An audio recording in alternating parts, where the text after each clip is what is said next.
My forward.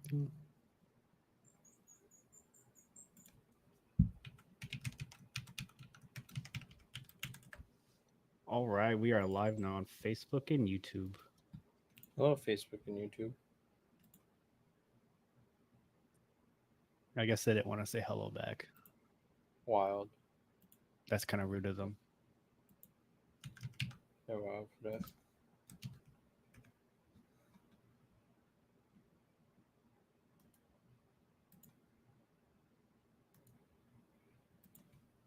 I'm sure it's actually up. Okay, yep.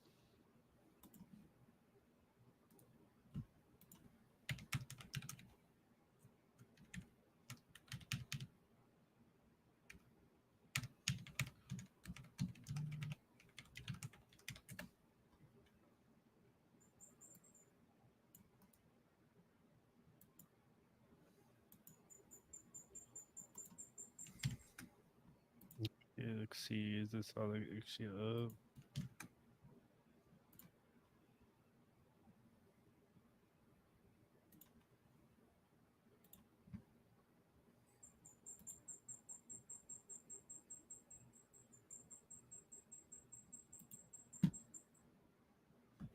All right. Shane, want to hit us with that intro, man? Yeah, let's do this thing. All right. 3, 2, 1. And welcome back to the Sporting Lounge. Today is November 21st, 2023. And we are here talking about our Week 11 recaps, going over our score predictions, production numbers, reflections over the week, and getting over some topics that are breaking news around the NFL. Austin, why don't you go ahead and lead us into that? Yeah, so when I was kind of preparing for the podcast, I found some stuff that I wanted to just to briefly mention over. One, very sad. Joe Burrow out for the year with the torn ligament in his wrist. He's getting surgery on that soon, so he is donezo for the year. It's very sad for the Bengals and sad for my fantasy team. I'm not gonna lie. Another kind of big one is Aaron Jones has an MCL sprain, so he's week to week at the moment, but he's listed doubtful for this Thursday night game. So which means their top two backs for the Packers are potentially going to be out for their upcoming game this week. So it might be worthwhile picking up that third stringer off of waivers if you can. And if you really need to, might be a good play this week. Another one I kind of wanted to talk about as well is Colts waived Shaquille Leonard. Jazz was kind of wild. Do you think that was a good move, bad move? How do you feel about that one, Shane? I mean, it makes sense with where the Colts are at. Like they're not Mm-hmm. utilizing him to the contract's potential. Like Right. they're overpaying. At this point, it's just worth it. Like if I'm the Colts front office, it makes sense to me. Yeah, I wonder how much they try to trade him before the deadline.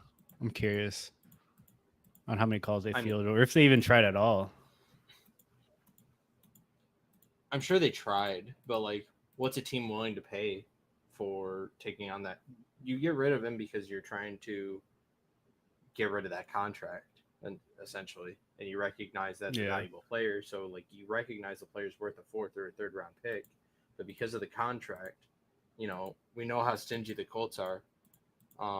Just as yeah. an organization, like they're probably demanding that fourth round type pick, and a team's not willing to pay that because they have to take on so much of the contract.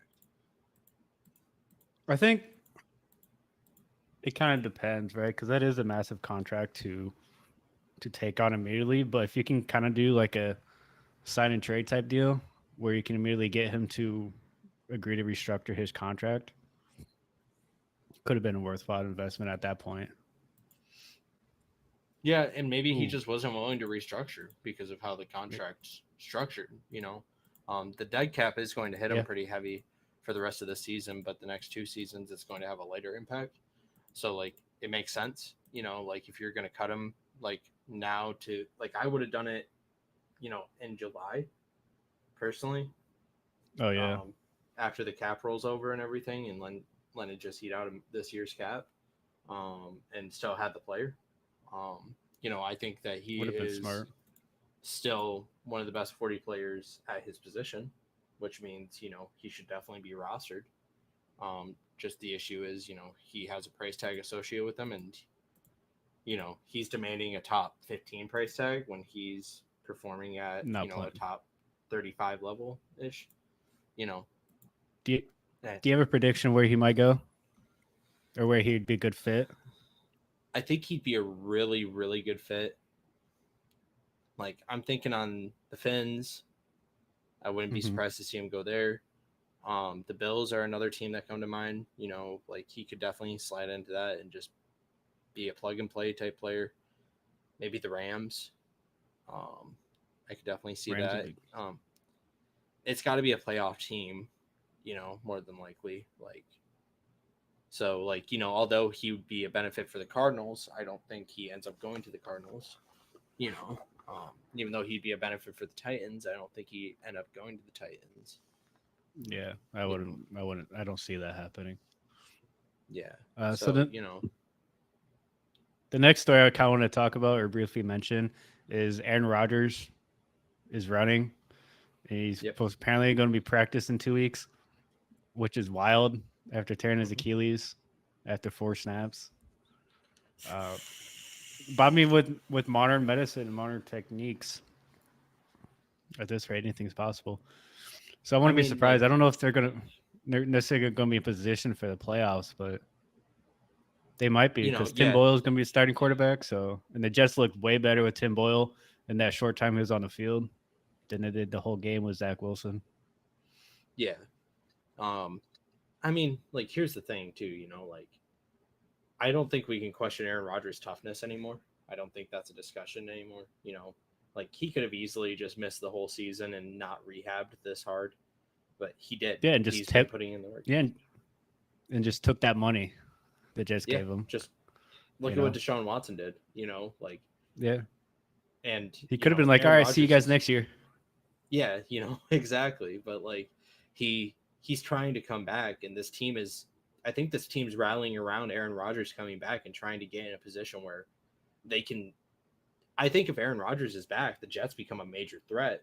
It's just a question of are they going to be able to get into the playoffs? Oh yeah, man. Like, I think the past 2 years, the Jets have had a really good quality team, Mm-hmm. just been plagued by bad quarterback performances. And then when they finally thought they had their quarterback, 4 plays in, he's out. You Yeah, know, and Aaron. I think Aaron loves the Jets. Like it's obvious at this point for me. The way he yeah. talks to Garrett, and everything. Like the whole system. Just he loves it, and it seems like he's in charge out there, which he never had Oh, with the hold on. Packers, but he deserved. Like it seemed like him and Matt LaFleur always had to go back and forth, and that was getting on his nerves, and that seems like the biggest reason he wanted out of Green Bay for the longest time. But like, now he kind of has control of that team. They're listening. The organization is listening to the receivers he wants, and they're going and getting them. And you know, with Devontae Hey, Adams coming up on free agency, I bet you Rodgers would take a pay cut to get Adams back. I wouldn't be surprised. And yeah. that that's just the way I feel about how the Jets and Aaron's relationship is. And I think that's reflected with how fast he's coming back, and he's showing incredible toughness to come back from a serious injury like this, where like I don't know if we've ever seen a player come back from an Achilles tear within the same Not season. the Cam Akers did in the playoffs, but Not this quickly. I think that was the second week of the playoffs. I think came back in the Yeah. divisional round, Mhm. which I believe is the same year they won the Super Bowl. So mildly impressive, especially if he comes back during the regular season too. Yep. Even wilder. I just hope they actually are in a position that they will make the playoffs. Yeah, So they can make a that run. It's not exactly with wasted. Aaron Rodgers, yeah, and actually see what they can do. You Yeah. know, Yeah, definitely. If he's practicing in 2 weeks and he gets the nod from doctors, you know, the Jets could still be in this thing. But the AFC is tough, and that all starts with the AFC North. Um, And Yeah. that starts with the Bengals Ravens game that just went down. Ravens end up winning the game 34-20. I perfectly predicted that the Ravens were going to score 34 points. I was a little bit off with the Bengals. I said 34-28. And last week you predicted that the Bengals would win 27-24. So with that being said, we talked about the Joe Burrow injury a little bit. How do you feel about Jake Browning leading this Bengals offense? I don't feel confident. He looks solid. He did, and it's not really a knock on him because I think they'll be semi-competitive, but I mean they're no longer a threat. I think he looked comfortable in the pocket. He made some good reads, and he came in a tough spot. I think kind of when he came in, people expected that they were going to lose automatically at that point. I think they win like a game or two. I think they'll keep games competitive. I don't think they'll necessarily get blown out, but I don't really see them winning. I don't see them finishing above 500 now. Essentially. Okay, so the Jake Browning led Bengals. This is the rest of their schedule: Steelers, Jags, Loss. Colts, Vikings, Steelers, Chiefs, Browns. How many of those do you think are a win?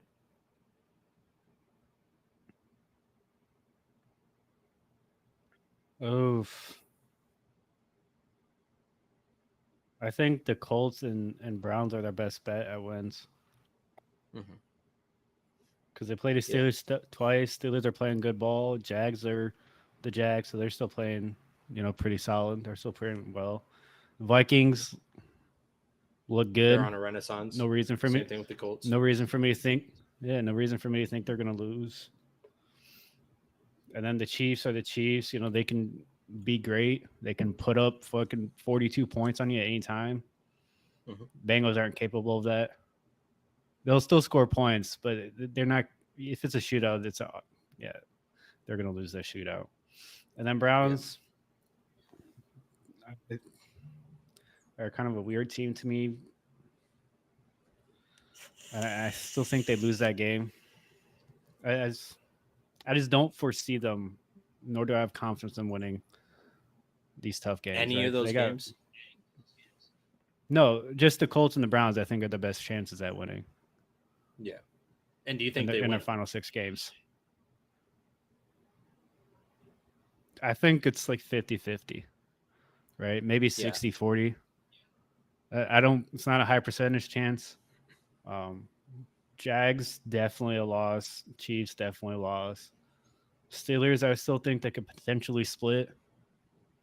But now I think it's more like a 30% chance kind of thing.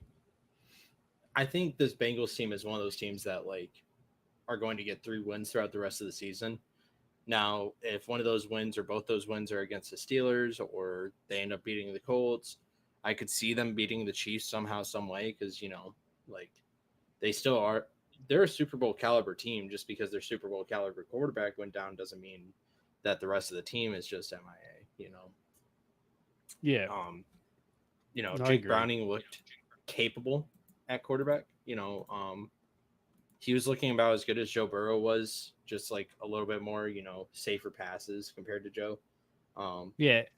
And that's why I say I think they'll keep. Right. I am too. That's why I say they'll keep games competitive, but not necessarily capable of winning a lot, because I think some of these games are going to be shootout. Right.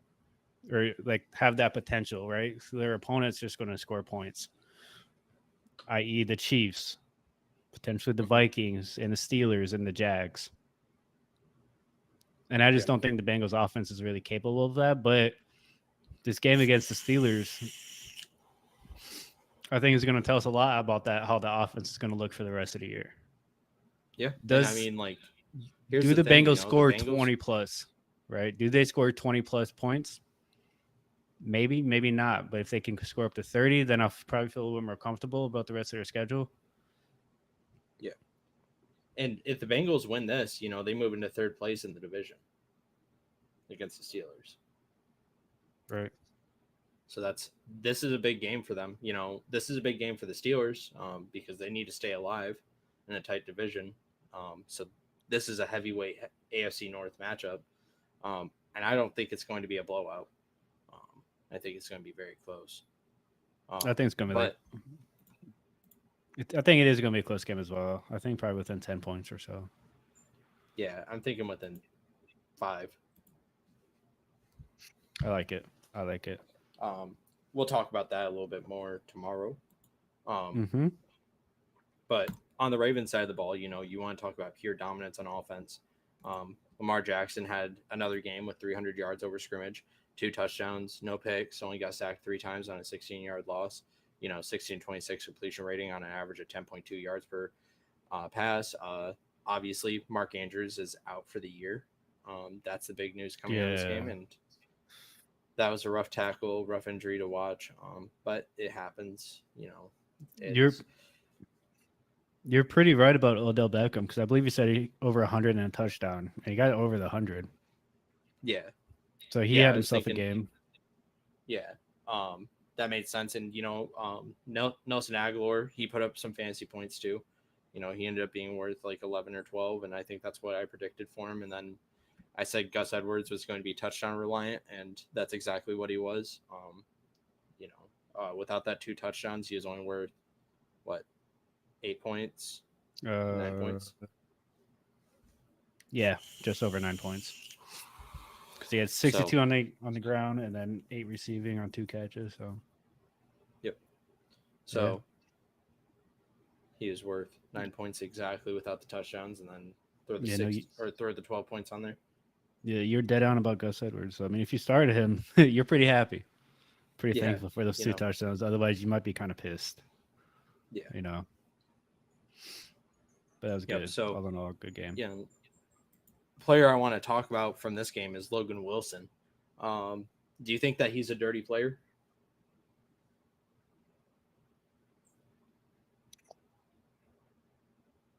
Wait, what happened? I didn't watch the whole game. So he's the one that made the tackle on the Mark Andrews play, on the Mark Andrews injury. He did what's called a hip sweep tackle. Which I heard about that. Is what injured Mark Andrews. And he's made several tackles throughout the season that are very Vontaze Burfict-esque. So a lot of people are calling him a dirty player. I don't think that he's dirty like Vontaze was, because Vontaze was trying to hurt people. I think Logan Wilson is just a hard-hitting player that is, trying his best. You can't high hit people anymore, and they're talking about banning the hip swing tackle. Yeah, they're calling for it. I saw that. It's getting to the point where it's like, what's a guy supposed to do? You take away high hits because you're trying to save guys from concussions. Well, this was what people were saying back then, when high hits were getting banned, was, there's going to be a lot more leg injuries. There's going to be a lot more season-ending injuries, because, guys are going to have to hit around the waist and tear up legs. And we've seen that come to fruition over the past 5-6 years since those high hits got banned. And, I think it's just kind of the reality that if we want football to be a contact sport, then we need to respect that there's injuries that come along with it. Although I'm a Steelers fan, I hate to say it, I don't think Logan Wilson's a dirty player. I just think that he has had plays where he looks dirty. Every player, has plays that look like that. It doesn't matter if you're Minkah Fitzpatrick on the Nick Chubb tackle. It doesn't matter if you're, it just doesn't matter on who you are, just defensively, especially on the defensive side of the ball.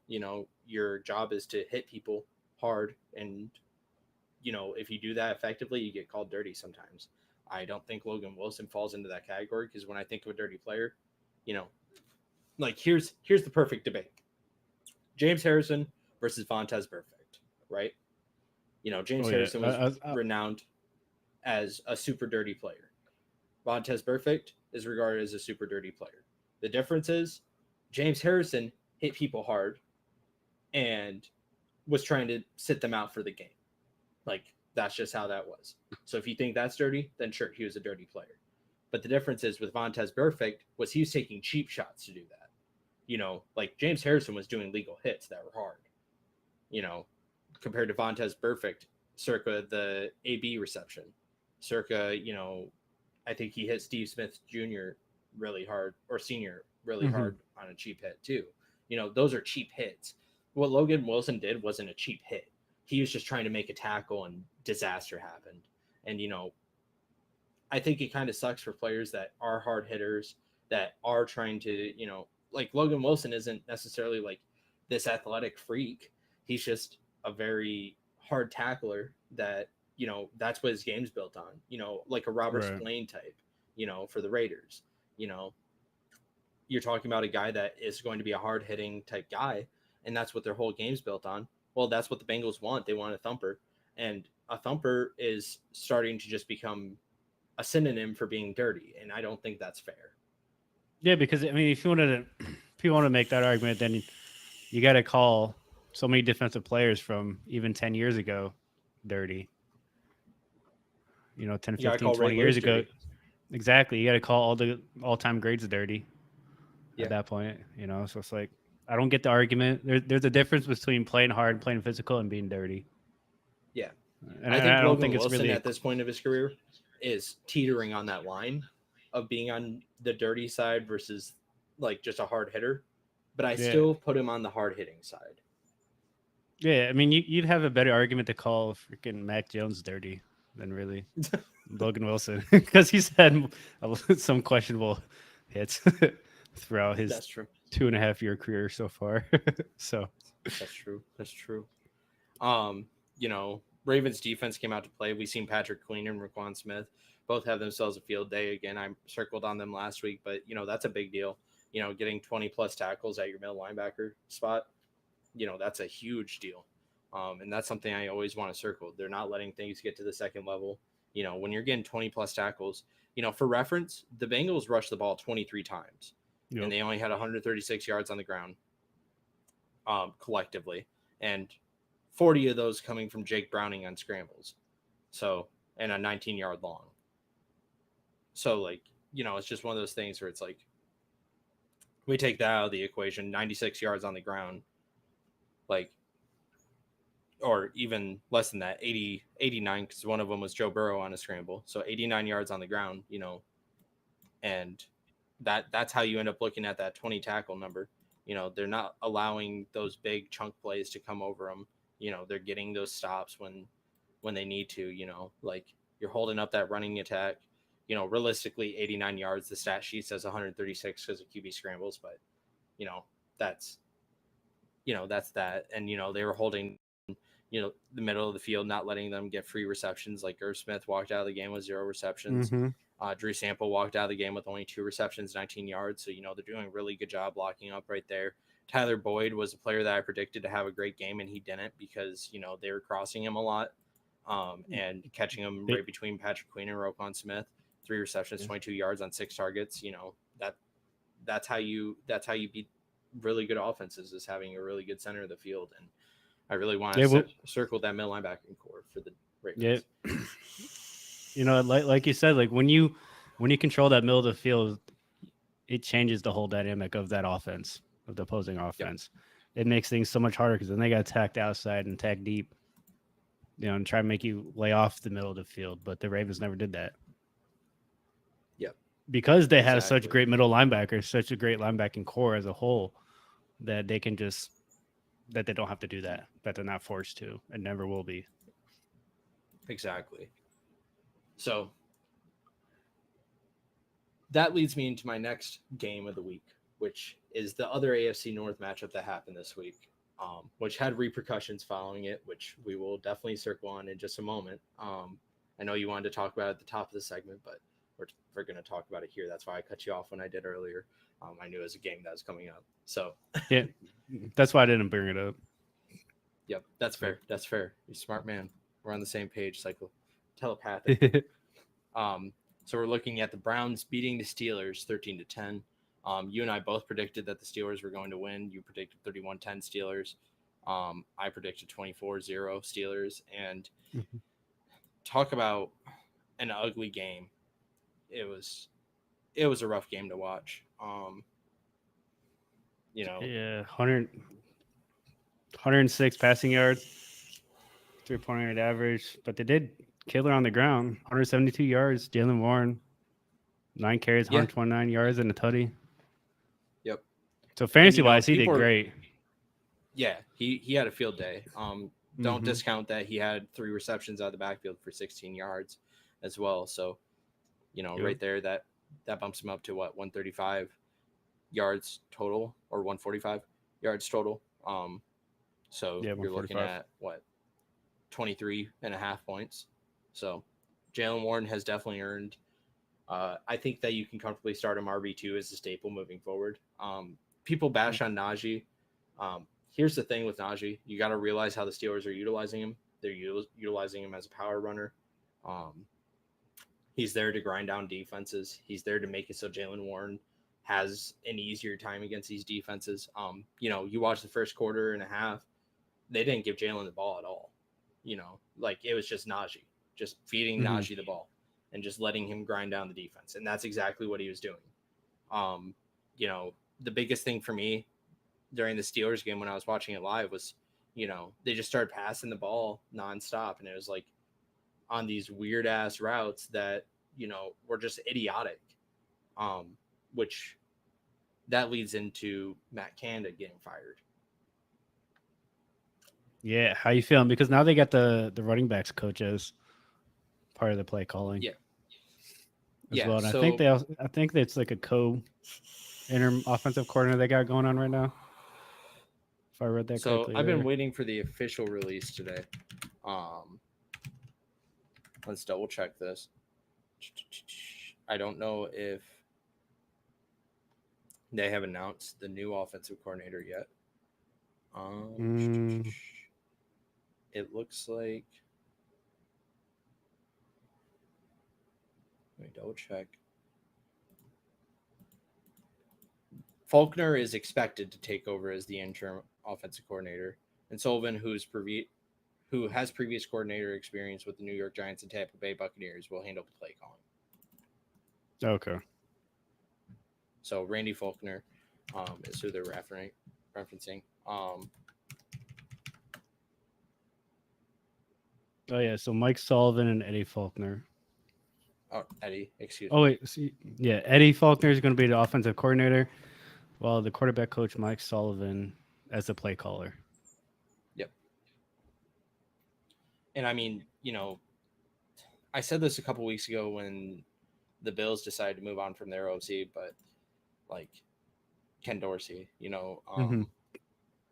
was it was late in the season, and that's the biggest reason I didn't like the move. And honestly, I didn't think Ken Dorsey deserved to get the can either. He was doing things to get the offense yards. The Bills were ranked top 7 at worst in every position other than scoring, offensively. So like when you're looking at the stats like that and you're watching the Bills live, it's just like they're not finishing. And if you want to blame that on your OC, sure. But Hmm. with the Matt Canada firing, I'm bittersweet about it because it's so late in the season. Like now, the Steelers have enough talent on offense where they could turn this thing around. They could go ahead and start cooking with gas if they get the right play calls. But Right. You have to imagine that at some point before they fired Matt Canada, just with how the Steelers operate, um, that he already allegedly wasn't calling the plays for the last few weeks. So like, what does this actually change for the Steelers? Was what's going on? Did they just need a change of scenery at the coaching position? Was that like what we're really thinking? You know, Hmm. and the other thing for me is like Matt Canada was so big on, oh, I need to get my guy at quarterback. I need to get my guy at quarterback. Okay. So they got him as guy at quarterback and pushed out Ben Roethlisberger, who's a first ballot Hall of Famer. Okay, sure. He's at the twilight of his career, whatever. Okay. So then they go ahead and get the pieces that he needs over 2 seasons. And then he comes out this season. Well, my offense isn't built to score from behind. Okay. What about this game? you weren't behind all game. You were No. tied till there's 2 seconds left. And that leads me into talking about Cleveland's offensive production this week. Dorian Thompson looked horrible. He got the win, but he didn't look great. Got a lucky win. Yep. They won in spite of him, 24 for 43 on 165 yards, averaging 3.8 yards per pass and a pick. The Steelers defense was doing a good job getting in his face and now allowing him to get the ball down the field. They were holding on tight. They didn't allow over 100 yards rushing, and Jerome Ford and Kareem Hunt, we have seen tear up defenses this season. They shut him down other than letting Jerome Ford get the singular touchdown that the Browns scored that day. And, overall, the defense played great for the Steelers. Njoku had another stellar game. Do you think Njoku is relevant in top 5 tight end conversation for the rest of the season?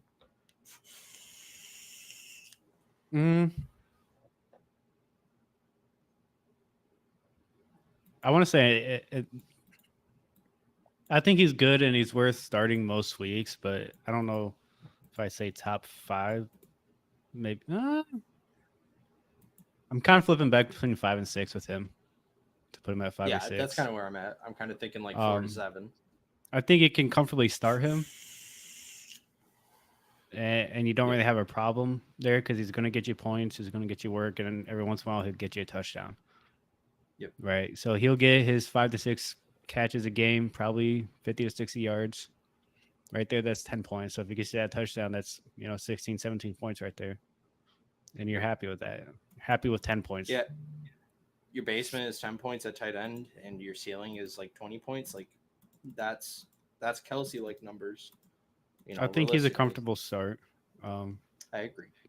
But I could also understand you not starting him at times as well. I wouldn't argue that.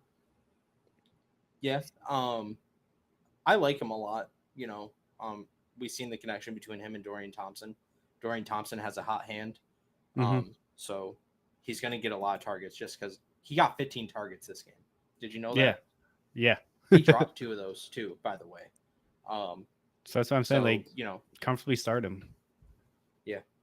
If this game's anything to go off of, he's going to get work. Now he's not going to get 15 targets every game. That'd just be insane to think. But I think his floor is originally 8 targets.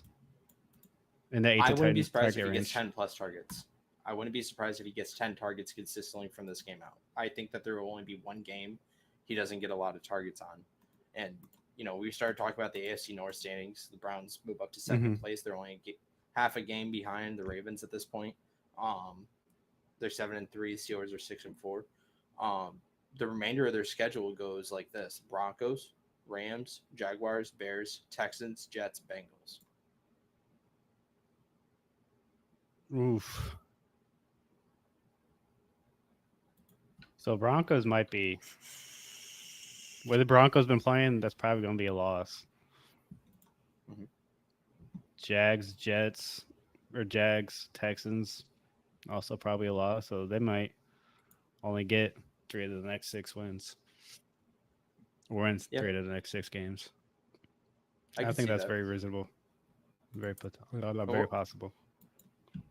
And what about on the Steelers side of the ball? Do you think this offensive coordinator change will change anything?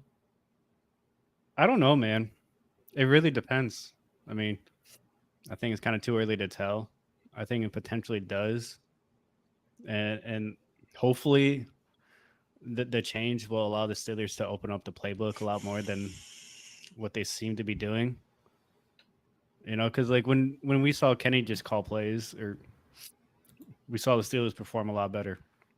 Now, in recent weeks, the Steelers were performing, I think, better on offense, but still not to their potential where they could be with the personnel that they have on the offensive side of the ball, especially. So that does kind of give merit to, well, maybe someone else was calling the plays kind of thing. It wasn't Matt Canada or whatever, So yeah. I'm hopeful. I'm hopeful for the Steelers because even though I don't like the Steelers, they still got so much potential on that offense that they could be a very, very good football team. Yeah, 110%. It's just this next schedule.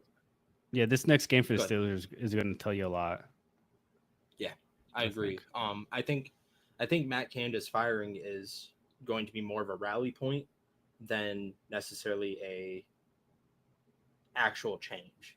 You know, Yeah. the players have been pretty much going out in the media all season and saying fire Matt Canada without saying fire Matt Canada. Mm-hmm. Najee in his post game interview this week said, "I'm tired of this shit." Yeah. You know, George Pickens has came out multiple times and said, "I'm tired of this shit. Free me."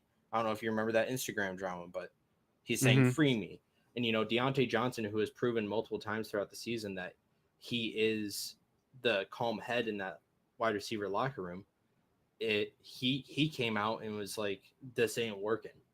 And when you got your leader of your wide receiver room, you know, possibly you could argue Deontay Johnson is the leader of that offense, you know, more so than Kenny, because, you know, Kenny can't say that. Kenny just can't. You know, you kind of get the real look inside the locker room with a guy like Deontay Johnson, who's like that subtle leader, who's leading that skill group, you know, and he's saying, "I'm tired of this." And following that, the next day, Matt Canada got fired. Yeah. When you lose your guys, when you lose that locker room, especially as a coach, it's so hard to do anything, right? It's so hard to Mhm. get that player's trust and acceptance back. So when he lost it, and probably lost it a couple years ago, they just didn't want to make a change yet. But one thing I did like is during Mike Tomlin's press conference about it, he kind of just took all the blame for the not really all the blame, but he took all the responsibility for firing and said it was my decision and no one else's, kind of shielding anyone else from potentially blame if someone wanted to blame him for firing Matt Canada or get mad about it, which I thought was pretty cool. Yeah, because the original report came out, and the original report said that Art Rooney fired Matt Canada, which Mm-hmm. a lot of people were like, "Oh, you know, okay." They had to go up to the owner, and what I think happened was Art Rooney pulled Tomlin aside and said a few weeks ago, I think, you know, probably after that Jags loss, you know, he probably pulled him aside and said, "Listen, we have a playoff, we have a Super Bowl caliber team, talent wise. You know, the offense might not be there yet, but that defense is Super Bowl caliber, Yeah, and defense, but not offense. that offense is probably wild card caliber with the amount of talent they have on it, which that is enough to get you a ring. Like with the amount of talent on that team, We you could saw get with a the ring with this. we saw with the Patriots with their threes in the early 2000s. They Yeah, had a Super Bowl caliber defense and a pretty good to like mediocre to pretty good offense. yeah, and that's exactly where the Steelers are. You know, you have this offensive line that's starting to click, especially with the addition of Broderick Jones, and Mm-hmm. you know, finally getting him to start, and you got this defense that is just like locking up teams. You know, like you're holding teams under 20 points, you win. You win a lot. And every time the Steelers have held a team under 20 points, other than the first game against the Browns, they led up 22, but they scored 26 and got the win. And this past week, Mm-hmm. they've won every game that they kept their opponent at 20 points or less, and the Jags, which they only allowed them to score 20. So Yeah. the Steelers defense has only allowed a team to score more than 20 points 3 times this season, and 2 of them resulting in their 4 losses.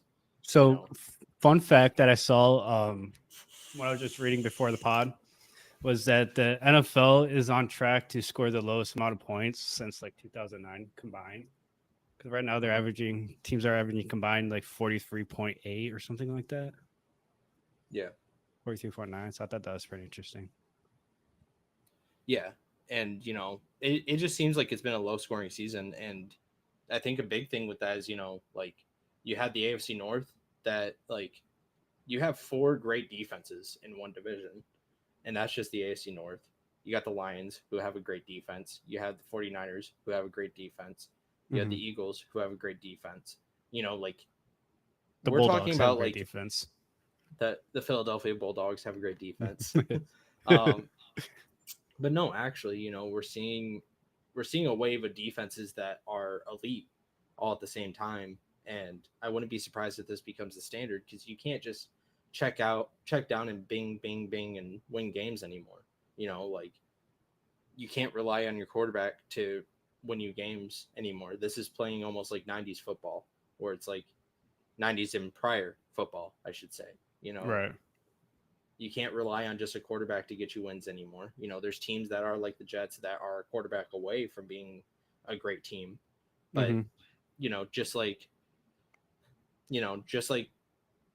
a team like the Bears might be just a middle linebacker away from having a great defense, or, you know, the Raiders just being a good cornerback away from having a great defense. Um, So real quick, what do you think the odds are that the AFC North performs like this next year? Is like the best, extremely high. you think, like higher than 70% high or Yeah, higher? I think it's like 90%. Okay. Because I here's could the see thing, that. I like could see that. most of these contracts are staying in place. None of these guys are moving. You're going to keep almost the same rosters and just improve them this all season. You know, you're just Mm-hmm. improving these teams because no one's going anywhere. You don't got to worry about Lamar's contract yet. You don't got to worry about Joe Burrows. You don't got to worry about Deshaun Watson. You know, and Deshaun Watson's starting to finally cook up with, you know, playing good, and he is out for the season the next game. So, you know, like if Deshaun Watson's able to play like remotely like that throughout most of the games next season, the Browns are going to be a threat. The Ravens obviously a threat. Joe Burrow coming back, that makes the Bengals a threat. You know, and then the Steelers, you know, being the Steelers and just refusing to go under 500 for some reason and not make the playoffs and keep on getting mid-round draft picks is just going to happen. So, you know, yeah, I think, you know, the biggest drop off this following season for a team is going to be the Steelers. Um, I think the Steelers, unless their offense just greatly improves over the offseason, because, you know, they got guys like Cam Hayward that are starting to get up there in Mm-hmm. age, but they got Keanu Benton already to replace him, who's been playing very stellar as a rookie. You know, like that's the thing that you got to look at is like how much depth do they have, and each one of these teams have good depth. Like, you know, the Browns Yeah. quietly Yeah, they winning, do. got DeJuan Jones from Ohio State this past season in the Mm-hmm. draft, and they got him in the fourth round. He started this week against TJ Watt and kept him locked up, you know, took care of it. Um, so it's just one of those things where it's like, you know, how these teams are all built, like they're going to be good for the next 3 to 5 seasons, and they're all going to be threats playoff wise. For the next 35 seasons, yeah. That's Yeah. kind of how I was And feeling about it. And I'm kind of happy because it's going to make things interesting, especially towards the end of the season. yeah, Because like for the next, it's very possible over the next 2-3 seasons, especially that potentially all 4 teams are in the playoffs. yep. And to me, that's just so fun and also funny at the same time. Yeah. I love it. It, I just hope the it's a Bengals little re-sign crazy. T. Higgins this offseason. Where do you think T. Higgins would go if he didn't go and re sign with the Bengals? Well, if he doesn't, I would hope he go to the Patriots because Jesus Christ, it didn't need weapons. Yeah, you know who I think he'd go to? Who? Maybe a team like the Cardinals. Cardinals could use him. Cardinals do And need that leads him. me to my next game. Maybe the Bears. You and I Mm-hmm. both predicted Texans were going to win. Yeah, he'd be good on the Bears. He'd be good on the Bears. Mm-hmm. Huh? Mm-hmm. Huh? Mm-hmm. Huh? No. You and I both predicted that the Texans were going to win 31-0 by you, 34-13 by me. Texans ended up winning a close one, 21-16. So someone commented on our Yeah. most recent YouTube video or short that we posted saying that guy don't know what he's talking about with Kyler coming back. They ain't getting shut out. Do you have a response to that? Nah, I don't care, man. I don't. I think the Cardinals honestly got lucky with C.J. Stroud playing probably one of his worst games. Mm-hmm. He had 336 yards passing, 2 touchdowns, but he also had 3 interceptions. So it was his most turnover heavy game, right? Because before this, he only had 1 interception, and then he comes out with 3. It's hard to win with multiple turnovers like that. So the Texans almost got lucky that they weren't playing a better offense, because if they're playing a better offense with those 3 turnovers, I think it's a different ball game and the Yeah, Texans loss. I agree. Devin Singletary ate it up. 22 carries, Yeah, 112 he did. yards, 1 touchdown. So he had Averaging himself a hell of a 5.1. fantasy day. Yep. Yep, Hell and of a don't forget fantasy his 2 day. receptions for 6 yards. Yeah, so he had 20 plus fantasy points. Tank Dell, Yep. 8 receptions, 150, and a tutty. Mm-hmm. So that's almost 30 points right there Yep. as well. Nico Collins had a solid day, 7 catches, 65 yards. So he got you about 13 points, 13 and a half points, which isn't bad. Not Mm-hmm. great, not bad, but, right there in the middle. Something that Yeah. you're happy with, but you're not angry with. And after that, it kind of drops off because Robert Woods, 5 for 44. Got 9. Dalton Schultz saved his fantasy day with that touchdown because Yep, he had he two sure did. catches for 32 yards. So right there, that's 5.5 points almost, and then that tutty bumped him up to 11.5. So pretty solid for a tight end day. I'm actually deciding between Dalton Schultz and Evan Ingram for the rest of the year since Mark Andrews is out. I think I'm gonna lean Evan Ingram, but maybe Dalton Schultz. So I that's don't something know. I wanted to say was the Texans came out and said that they were going to be working on getting Schultz more targets as well. Yeah. Uh, but my thing is just because they say that doesn't mean they're going to, so it makes me nervous True. to play that True. and kind of hinge his performance or starting him on the word of them. Whereas Evan Ingram's been pretty solid all year round. We know he's going to get the targets and the work. Well, Dalton Schultz, it's just when more of like a wait and see. like when CJ Stroud's passing it down to their tight end, Schultz, he's much more efficient and he's taking advantage of those free yards. And I think that's a big thing that like CJ Stroud specifically needs to work on. But you and I have been saying this for the last 3 weeks, and it seems like the media is finally catching up to what we were saying. CJ Stroud for MVP. Yeah, man.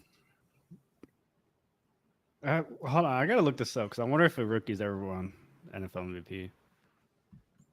While you're looking that up, I'll go ahead and start diving into the Cardinal stats a little Copy. bit. Kyler Murray, 214 yards, 1-to-1 TD pick ratio. James Conner had himself an okay day. 14 carries, 62 yards. But don't forget, Kyler Murray had 7 carries, 51 yards, and a TD on the ground.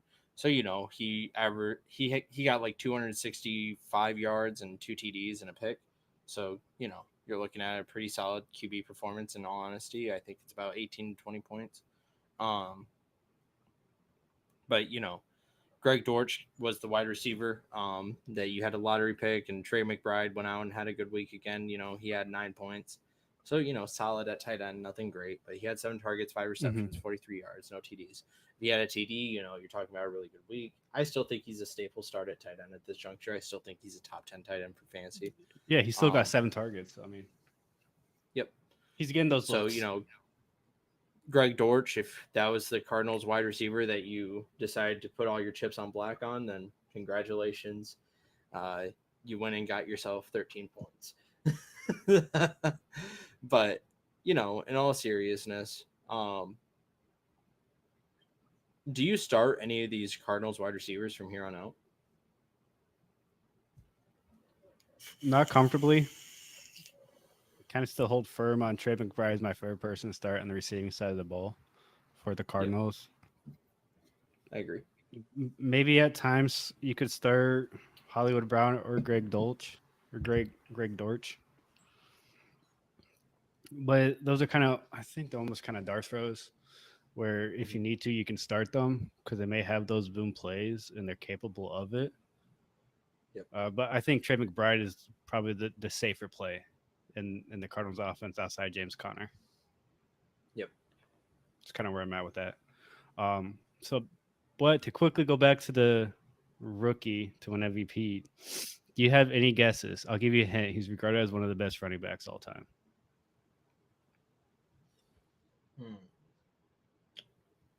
Barry? No. Walter? He played in the 50s. He came out in the 50s. He was drafted then. Jim Brown. Mm-hmm. Yeah. 1957. I knew that. Fuck. I don't know why I didn't guess that immediately. Is he the only rookie to ever do it? The only rookie. Terry Wynn. Yeah, that year he had 942 yards on 202 carries with 9 touchdowns in 12 games. And he also had 16 catches for 55 yards and a touchdown. And then returned 6 kicks for 136 yards. And that was his lowest rushing total of his entire career for a year. Yep. Too, which is Jim crazy. Brown was dominant. I mean, at this juncture, it's projected that CJ Stroud, if he maintains the rate that he's been performing at this season, he'll have 5,035 yards, 29 TDs, 9 interceptions with a 99.3 QB rating. Yeah. So what argument? Okay, so if you think there's an argument, what argument do you think would be made against him? Not enough touchdowns. Not enough. Okay, so do you think he would need to get to like the 40 for that not to be an argument against him? Yeah. Yeah, because he's got 2 touchdowns on the ground, right? So, like, and 17 through the air, it doesn't help that he has 2 fumbles as well. So, 6 total turnovers on loss because he only lost 1. But, so he's at 19 over 6 total. He's not really the rushing type of QB. He's just not, because of his skin color, everybody wants to say how much of a mobile QB he is. But, you watch CJ Stroud and he's a pure pocket passer, really. He has a little bit of agility, but, he can extend plays if he needs to. Exactly. He can... And, it's just one of those things where it's like, you watch him play. He's actually just a pure pocket passer. He can extend plays as needed, but, you don't want to. If you're the Texans, you're trying not to get CJ Stroud on his horse very often. Because if he gets a clean pocket, he's going to shred defenses. And that's what that's where he's really excelling at. Is finding those receivers down the middle or deep down the field, for a 40-yard bomb. Yeah. And, I think honestly, if he gets 35 touchdowns, that's where you can be like, okay. But he can't have another performance where he's sitting there and throwing 3 picks again. He just can't. Right. Moving forward on the Texans schedule, they got the Jags, Broncos, Jets, Titans, Browns, Titans, Colts.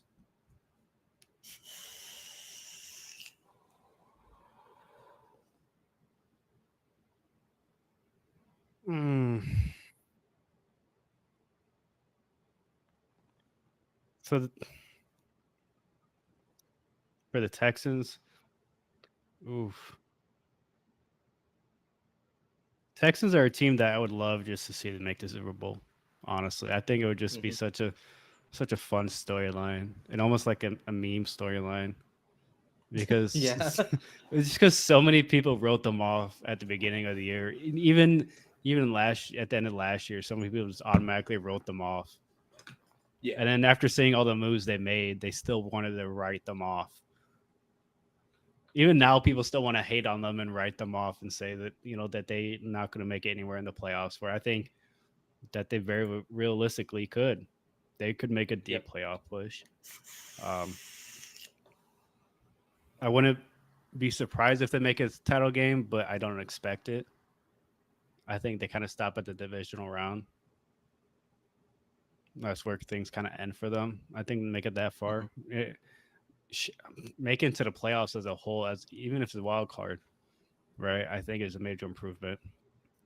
Even if they don't make the playoffs, still major improvement on last year. But I think their playoff caliber team. Yeah, no, that's what I'm saying. I think their playoff caliber team. I think they have what it takes to make a push in the playoffs and be competitive. I just don't think they're going to make it to the Super Bowl quite yet. Neither do I. I think that they're a divisional team, but they're young too. Yeah, so in the next couple years, I think they could make the Super Bowl because all the young players are going to be better, and then the players they bring in through the draft and through free agency over the next couple years, I think are going to be pivotal and play a huge part in how they operate and how well they play together. I think they're just going to keep going up, man. I love the Texans. I love what they've done. They're becoming like one of my favorite team to watch just because I love rooting for Yeah, them. Kind of thing. I love the underdog, and for some reason they still seem to be the underdog even at 6-4. But I think they've earned yeah. not to be the underdog even anymore, but yet they are. But I'm really excited to see this Jags game, to watch this Jags game this coming week, because it is going to be Me too. massive for them. That could potentially decide the division winner. I think.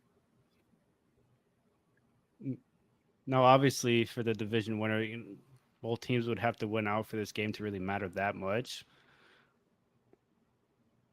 I was trying to look at the standings real quick. 7-3 to 6-4. Yeah. So if the Texans win, they're both 7-4, right? So then, assuming the Texans win out and assuming that the Jags win out, then we're talking Texans win because of that Went earlier tiebreaker. in the season against the Jags. Yep. Yeah, that tiebreaker. So from that perspective, even if I just at the end of the day, this game is going to be massive to kind of almost decide that division winner, regardless of Hmm. if a team wins out, right? Because if Jags lose, they almost have to win out and hope the Texans stumble. Drop a game or two. Yep. Yeah, the They Jags would will need to drop 2 games over the Jags. exactly. So that's why I think this game is going to be so massive, is because there's almost more writing on this game for the Jags than there is for the Texans, because the Yeah, Jags they kind of keep have that control. mindset.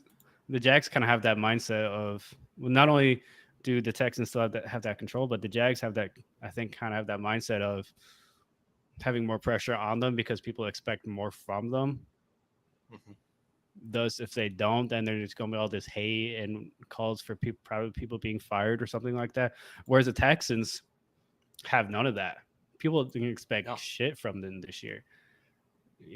Texans, people didn't think Texans would win like 4 or 5 games this year, so they don't have that pressure or have that same pressure that the Jags do. Well, So, the big thing for me is like the acquisitions that they got this offseason. You look at mhm. their offensive line, and you got Lermy Tunsil, who like Yep. stud left tackle. You got Titus Howard, who's a top 3 left guard in the NFL. You got Michael Dieter, who is a top 5, top 7 center, really good at his job. Shaq Mason, who you can argue is top 3 guard, period, in the NFL. And George Fant, who's a much more than serviceable tackle on the other side. And, they spent so much money. I think it was like $113 million on Hmm. this offensive line this past off season. And this is how you build a team. You build it in the trenches and you work your way out. Yeah. So, kind of funny with the Texans is I got a old work colleague that's a big Texans fan, and we were in a group chat. And at the beginning of the year, after we did that podcast where we did our like predictions for the preseason and going into the regular season kind of thing, where we thought teams would finish, Mm-hmm. I told them I was like, the Texans are a playoff team. They're going to Mm-hmm. win 10 to 11 games. Yeah. And last week, he's like, how did you predict that? I was like, if you just look at all the moves, all the people they brought in, all the drafting they did, the coaching staff they brought in, like they had the makings of it, Yeah. right? It's what the Jets could have done, but fumbled, Yeah. honestly. Injury happened. Well, I'm talking more so like, what was it?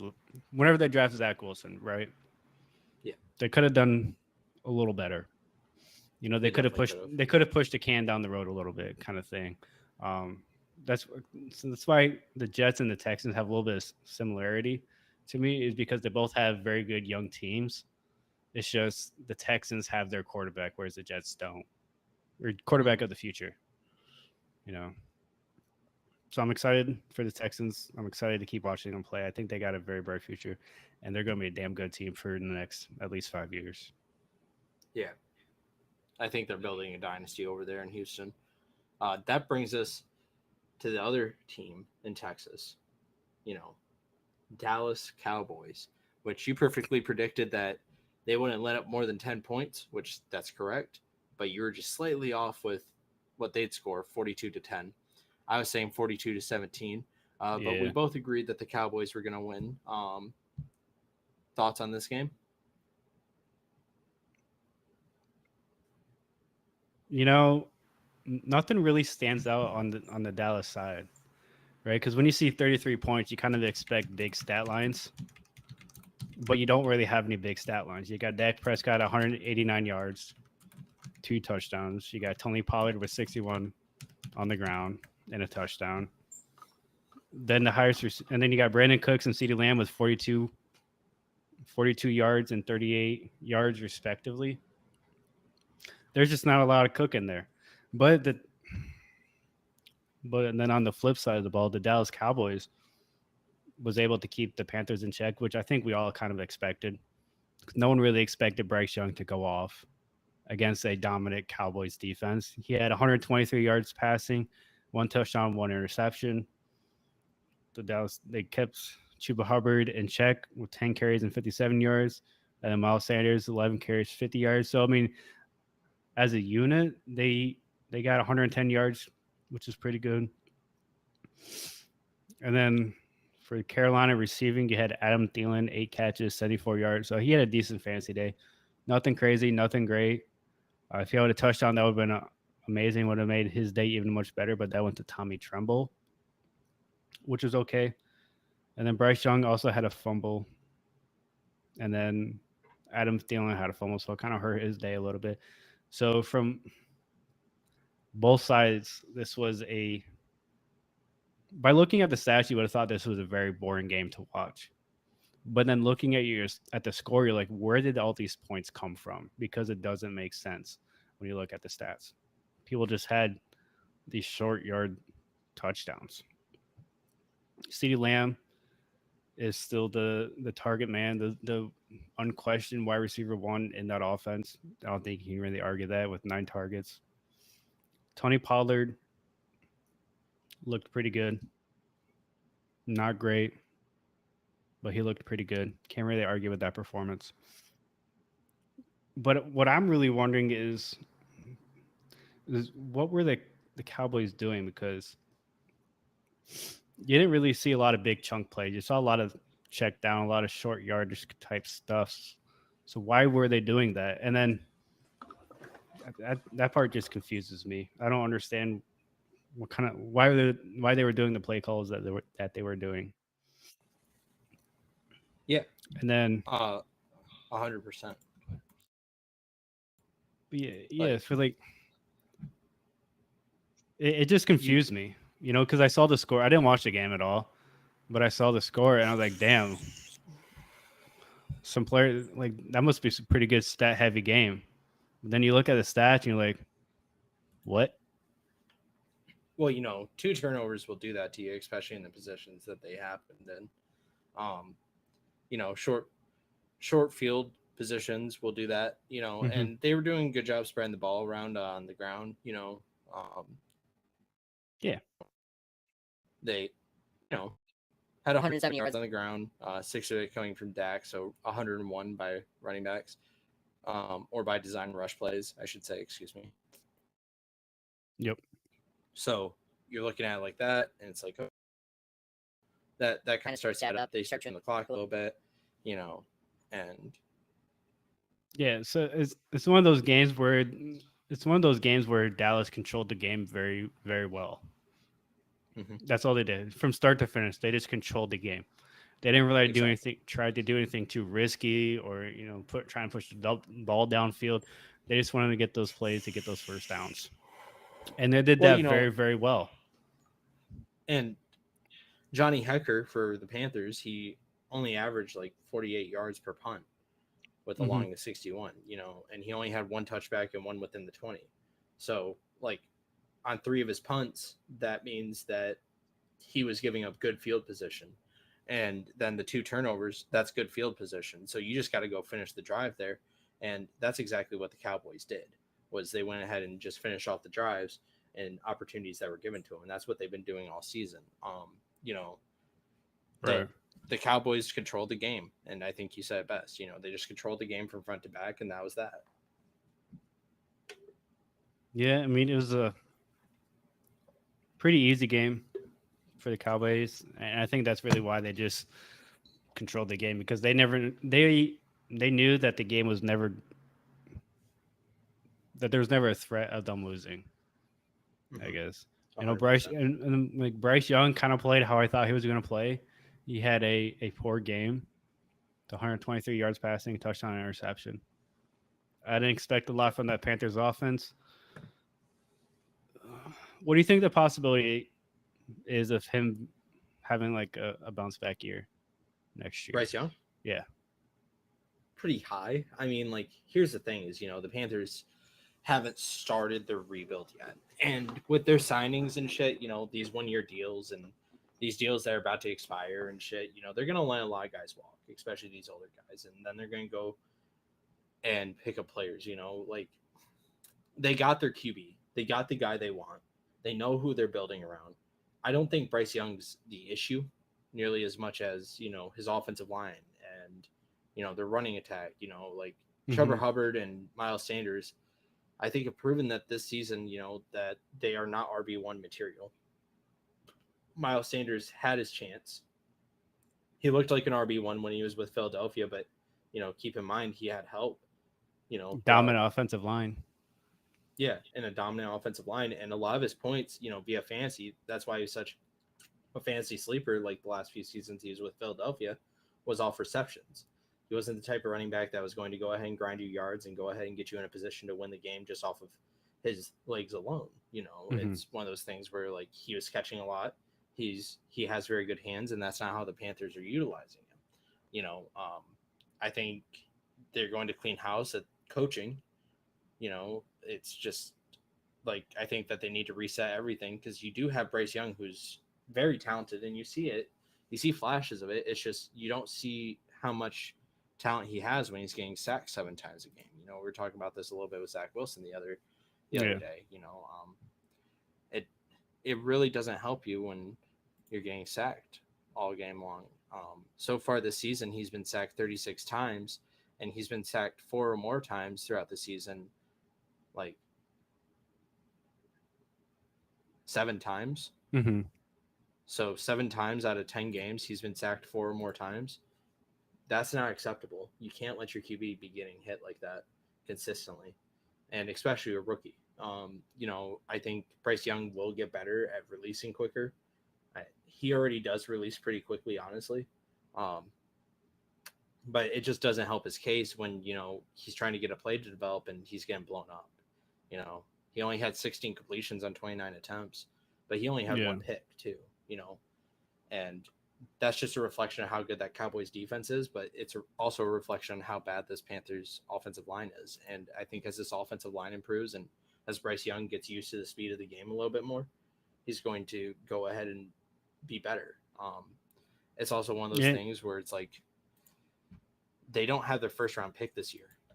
And I think that's kind of the damning thing if you're a Panthers fan is like, you're sitting there and you're like, at least we're picking in the top 5. No, you're not, Nope. because, like, so The I don't Bears think that are. the Panthers, yeah, the Bears are picking twice in the top 5. Mm-hmm. And, like you look at it like, man, I don't know, like that hurts them the most, but they'll still get good players and they still have value.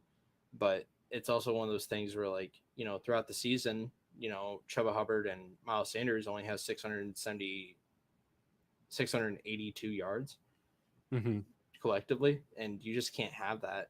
Like you need to have a better rushing attack that's reflective of their offensive line. And also I just don't think Chuba Hubbard and Miles Sanders are the best running backs.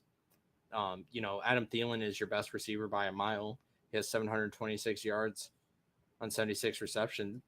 The next closest receiver is DJ Shark with 229 yards on 17 receptions. It goes back to what I was just saying. Like he doesn't have the weapons. He doesn't have the running attack. He doesn't have the offensive line. He has no help. We were sitting there and saying how good this Panthers defense was and how good it should be in this past all season, but they took a step down. A couple key losses throughout the off season, and also like they're just injury riddled throughout their whole entire roster. Shaq Thompson's down. Jeremy Chin's down, Justin Houston's down. Like we're talking about a lot of key positions that just they're not they're not there on. You look at the defense and it's just like, yeah, they got Derek Brown still, they got Brian Burns still, but they are really missing Shaq Thompson. They are really missing, Justin Houston. They are really missing Jeremy Chin. Those are key defensive spots that, they have good veteran guys that they're paying a lot of money for, that just aren't playing. And, offensively, like Adam Thielen shouldn't be your primary weapon. You're not going to win a lot of games with Adam Thielen being your primary weapon. And that's not a gash on Adam Thielen. It's just, it's kind of like the Larry Fitzgerald theory, like the Cardinals always had a really good wide receiver one with Larry Fitzgerald. It's just, you need something else other than that as well. DJ Shark is definitely talented enough. It's just, Bryce Young isn't getting enough time in the pocket to utilize him to his maximum potential. And the same thing with Shenault as well, especially on four receiver sets that we see the Panthers try to go into sometimes. It's looking rough, man. So with the Panthers, I don't know. Like, I think that they were expecting to be better this year than 1-9. I think they were expecting to go probably right around 500 and be picking in the middle of the round, and that's why they were willing to make that trade. But all chaos has pursued for the Panthers, excuse me. And when you're rebuilding a team, you really want to have that first round pick, and especially if you're picking number 1 overall, which is looking like the Panthers might be. Now the Bears might be, and that's a tough thing to deal with.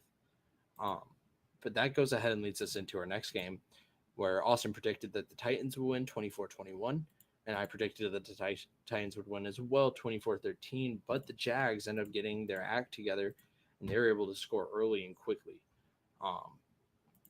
We've seen Will Levis put on a good performance, 158 yards, 2 touchdowns, only sacked twice, averaging 9.3 yards per completion. But on the running side of the ball, we're talking about them not giving the ball enough, and the Jaguars defense just played good. I just don't think that they got the job done as effectively as they needed to. Derrick Henry had 10 carries, 38 yards, and DeAndre Hopkins had 4 receptions, 59 yards, touchdown. Those are your highlights for the game. Proving DeAndre Hopkins is still a viable flex start. We had questions about that going into the week. I think that he's proven that he is a viable flex, and Will Levis has proven that he's a good QB2 in a lot of leagues. But when you flip to the other side of the ball, you look at the Jacksonville Jaguars. They're now 7-3, leading that division over the Texans by 1 game, and by the Colts by 2 games. And Trevor Lawrence goes and has himself a day, 262 yards, 2 TDs, a very good performance. And Travis Etienne goes ahead and gets 14 carries for 52 yards. He also gets 3 receptions, 7 receiving yards to go ahead and stack that up as well. And, a solid fantasy performance there as well. About 10, 11 points, solid flex. So, low game fantasy wise for Etienne, but, realistically, he still had a pretty good game in real life. And then you look at Calvin Ridley, who has 7 receptions, 103 yards, 2 TDs, just fucking had a field day. I don't think that this is going to end up being a consistent performance. What about you, Austin? Do you think Calvin Ridley will be able to keep up a similar performance stat line for 7 receptions, 103 yards, and 2 TDs a game for the rest of the season? Calvin Austin? Calvin Ridley. Calvin Ridley. Okay, I thought you said Calvin Austin. Wait, when did we jump back to the game? No. I think he has that potential, but I don't think it's going to happen. So do you think he is a lock to stay at wide receiver 2 at least? Yeah, yeah, comfortable wide receiver 2 for sure. But I don't think we're going to see 100 plus yards from him every game. I think it's more realistic that we see, 60 to 70 type range. Yeah. With an occasional 100-yard performance, like every 2 to 3 games, every 3 games or so. Yeah, I can see that. So I do kind of think this game was a little bit of an outlier. I do too. For sure. he did put up 83 yards against the Steelers, 6 Mhm. receptions, 10 targets, but that's his other highlight game of the season, other than against Buffalo and the Colts early on, which he had 101 yards, 1 touchdown against the Colts, 8 receptions. Buffalo 7 receptions, 122 yards, no TD. But I think honestly we will see consistently 70, 80 plus yard performances for the rest of the season, and I wouldn't be surprised to see him get 5 receptions. So with that being said, comfortable. I think he's a comfortable wide receiver 1 at this juncture. I think he's coming into his own. Guy didn't play for a damn year and a half, and now Yeah, he's so finally starting to get into the swing of things. he's definitely doing better than I expected. Yeah. For sure. I get the argument for wide receiver 1. I just feel more comfortable putting him at wide receiver 2 for the time Mhm. being, at least. Just to kind of until we get more consistent performance from him. Again, those 70-yard games. Because like his last, let's see, whatever, 6 games, he had 103 yards, 20 yards, 83 yards, 5 yards, 30 yards, 120 yards. Right. So he definitely has proven that he has that potential to be that wide receiver 1, even that elite wide receiver 1, that top 5 Mhm. category. But I don't think he's quite there yet. I think you should be starting him more as a wide receiver 2 to low wide receiver or the high wide receiver 3, that type range. So definitely like I every think week he's high wide flex, receiver 2. like definitely in every week flex for sure. Yeah. But it kind of seems like Christian Kirk might be that one to start every week as that wide receiver 1 type role. I could see that. I feel more comfortable with that. But I think I'm sooner more than comfortable later, with Ridley personally. I think sooner than later, really is going to take over that wide receiver room, though. Yeah. As the season went on, I thought it would be this year, but it's proven that it's not going to be this year. And that's looking like it might be more next year, which is understandable because, like you said, that dude didn't really take, but he was off. He wasn't playing football for a year plus. Yeah. Yeah, because So it's he came off like a understandable. half-season injury with the Falcons, which Mhm. is exactly when he got his suspension. Mind you, should I remind everybody that Calvin Ridley got a full season suspension while Deshaun Watson had 7 games for sexually assaulting women? So 11. 11. Yep. So Wild. wild. We're not gonna get too much into it because no need to, but it blows my mind the way the NFL decides to handle suspensions. Yeah. And how 100%. they decide to levy the punishment. It baffles me every time. Yep. Because sports betting, I don't think should be illegal for football players. Now they kind of just introduced a rule not too long ago where as long as you don't do it on team facilities and I believe games you play in. NFL games, period. NFL games, period. Okay. Then you're fine, which I think is good. I would even like to see them allow NFL betting, just not on your own team. Mm-hmm. Just not for like the Jags, for example, or the Titans or the Steelers. If you're a Steelers player, kind of thing, I'd be okay with that. Yeah, but I'm glad they changed the rule. I'm glad they changed the rule. I guess the thing that irks me the most about the whole thing is I would get it if he bet against the Falcons because he was on the Falcons at the time. But he didn't. He bet for the Falcons to win. Like, it's not, and that, that's a big deal because it's like, if you're betting on your own team to win, you're doing that anyways. Like, if you're betting against your team, then there's an issue. But if you're betting on your own team to win, it shouldn't be like, I don't think that should be punished at all. And I don't think it should be like advised at all. I think if you bet on your own team to win, then you're fine. I don't think it should be problematic at all.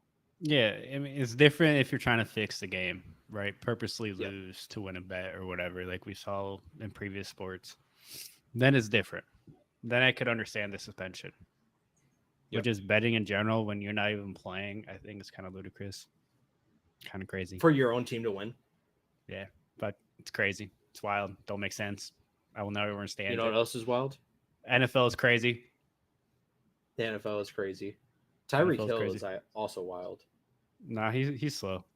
What you mean? How's he wild? 10 That man's receptions, that man's got Tom 146 Brady's. yards. That man's got Tom Brady speed. Hey, bro. I think you're getting yourself mixed up with Tyreek Hill in your fantasy football or your flag football game last week. Nah, bro. Nah, dude. No, Didn't Tyreek, 10 receptions, 146 yards, and a touchdown. if Aiden O'Connell doesn't have those, if he only has one 3 picks. turnover, if he only has one pick, I think it's a much different game. Yeah, you predicted that the Dolphins were going to win 31-17. I predicted 24-14 Raiders. Ended up being 2013 Finns. And, the score doesn't really reflect how good Tua Tagovailoa was that game. 325 yards, 2 touchdowns, 1 pick. Monster fantasy week. 86 yards on the ground from Raheem Mostert. Yep. Tyreek Hill, as I mentioned at the top, 10 receptions, 146 yards a TD. So just fucking monster fantasy week, fucking 30-point week. Wide receiver, that's insane. But you flip over to the Raiders side of the ball, and I think you hit it right on the money. If O'Connell doesn't have those 3 picks, the Raiders win this must-win game. Like, this might have put the Raiders outside of the grasp for the playoffs. Like, their season might be done off this loss. This was a must-win game. And I think this wasn't just a must-win game for the Raiders to, statistically get in, but also I think this was a must-win game because it was like the Dolphins are a tough team. If you can beat the Dolphins right now, then you can beat any team in the NFL. They're just one of those teams. They're a dominant team. The Raiders put up a good fight. They proved that their defense is good enough to hang with anybody, but their offense still leaves too many questions, especially with Aiden O'Connell, which, honestly, like, if Jimmy Garoppolo was starting in this game, I don't think that they would have even put up 13 points. I think Aiden O'Connell might be the answer. He's a rookie, so the offense looks so much better. The offense looks so much better. Like, you got to remember he's a rookie, and it seems like these late round draft pick rookies never get the fair shake. We give the nod to Bryce Young for being a rookie, and that's okay. But Aiden O'Connell, who was taken in the 4th round, I believe, doesn't get a nod at all because he is taken in the 4th round, and he's expected to be better than Bryce Young. That's not fair. No, not at all. See, the Raiders fell down to 12th in overall standings for the playoff picture. With the Ravens win, let's see here. So they're up to number 1 since the Eagles, or since the Chiefs lost. So now Baltimore has the number 1 seed, which is kind of cool, kind of good for them, I guess. Whatever. Fuck the Ravens. Fuck the Ravens. Fuck the Ravens, man. I'm so over them. That was perfect timing. Did anything really stand out to you in this game? Any surprises for you, or is it kind of no? I think you and I both knew the game was going to come down to Aiden O'Connell being good or not, and that's what the game did come down to. Was the Raiders just needed him not to throw those 3 picks. If he doesn't throw those 3 picks, he probably has a 300+ yard day and 2 touchdowns. And that's the difference. They would have held the. I mean, you got to keep in mind, man, like, the Raiders defense played really fucking well. They were forcing turnovers too. They ended up getting 3 turnovers that game. So, like, they made the game playable. Just, if Aiden O'Connell throws 1 less interception and 1 more touchdown, this game goes to overtime, and they might have won it. And that's saying he only throws 1 less interception. Living in the world of what ifs, it's just one of those things where it's like, it's tough to see. A guy I mentioned earlier, Robert Spillane, who had 13 top tackles. Mo Rig, who's been coming into his own, had 10 tackles. When you have 20 tackles in the middle of the field, you're going to win a lot of those games and keep those games close. And that's exactly what the Raiders did. Max Crosby comes out, gets a sack and a tackle for a loss, pass deflection, 2 QB hits. They're getting pressure on Tua. They're doing what they needed to do. Just they weren't able to finish the job. And I think that's been the story for the Raiders this whole season, is just they haven't been able to finish the job. But I do think Aiden O'Connell might be worth entertaining as your guy at QB. I mean, at this point, you might as well just let him play out. Yeah, and find out. Yeah, because, like, I think I think you could actually entertain the conversation of him being your guy, and you don't need to draft a guy this year. I think you could build around Aiden O'Connell and work around this team. And I think you could honestly do something with him. He looks good when you're watching him. He's aware. He's got mobility. He's just a very good quarterback all around. Yeah, because I'm trying to look up at all his starts. He's a very good quarterback all around at this stage of his career as a rookie. If he's playing similar to this next season, then it's very problematic. Yeah, I think he also does have the benefit of being a 4th-round pick, because with that comes less pressure. Mm-hmm. Right. So if he does play the same next year, people won't be questioning him as hard as they'll be questioning someone like Bryce Young, for example. Right. So so in his 5 previous starts, he's done fairly well. Let's look at it. He hasn't. I don't think he's had more than 1 turnover the rest of the season, other than against the Dolphins. So that's pretty good. Yeah, because against the Giants, he had 209 yards, no touchdowns, no interceptions. Against the Jets, 153 yards, 1 touchdown, 1 interception.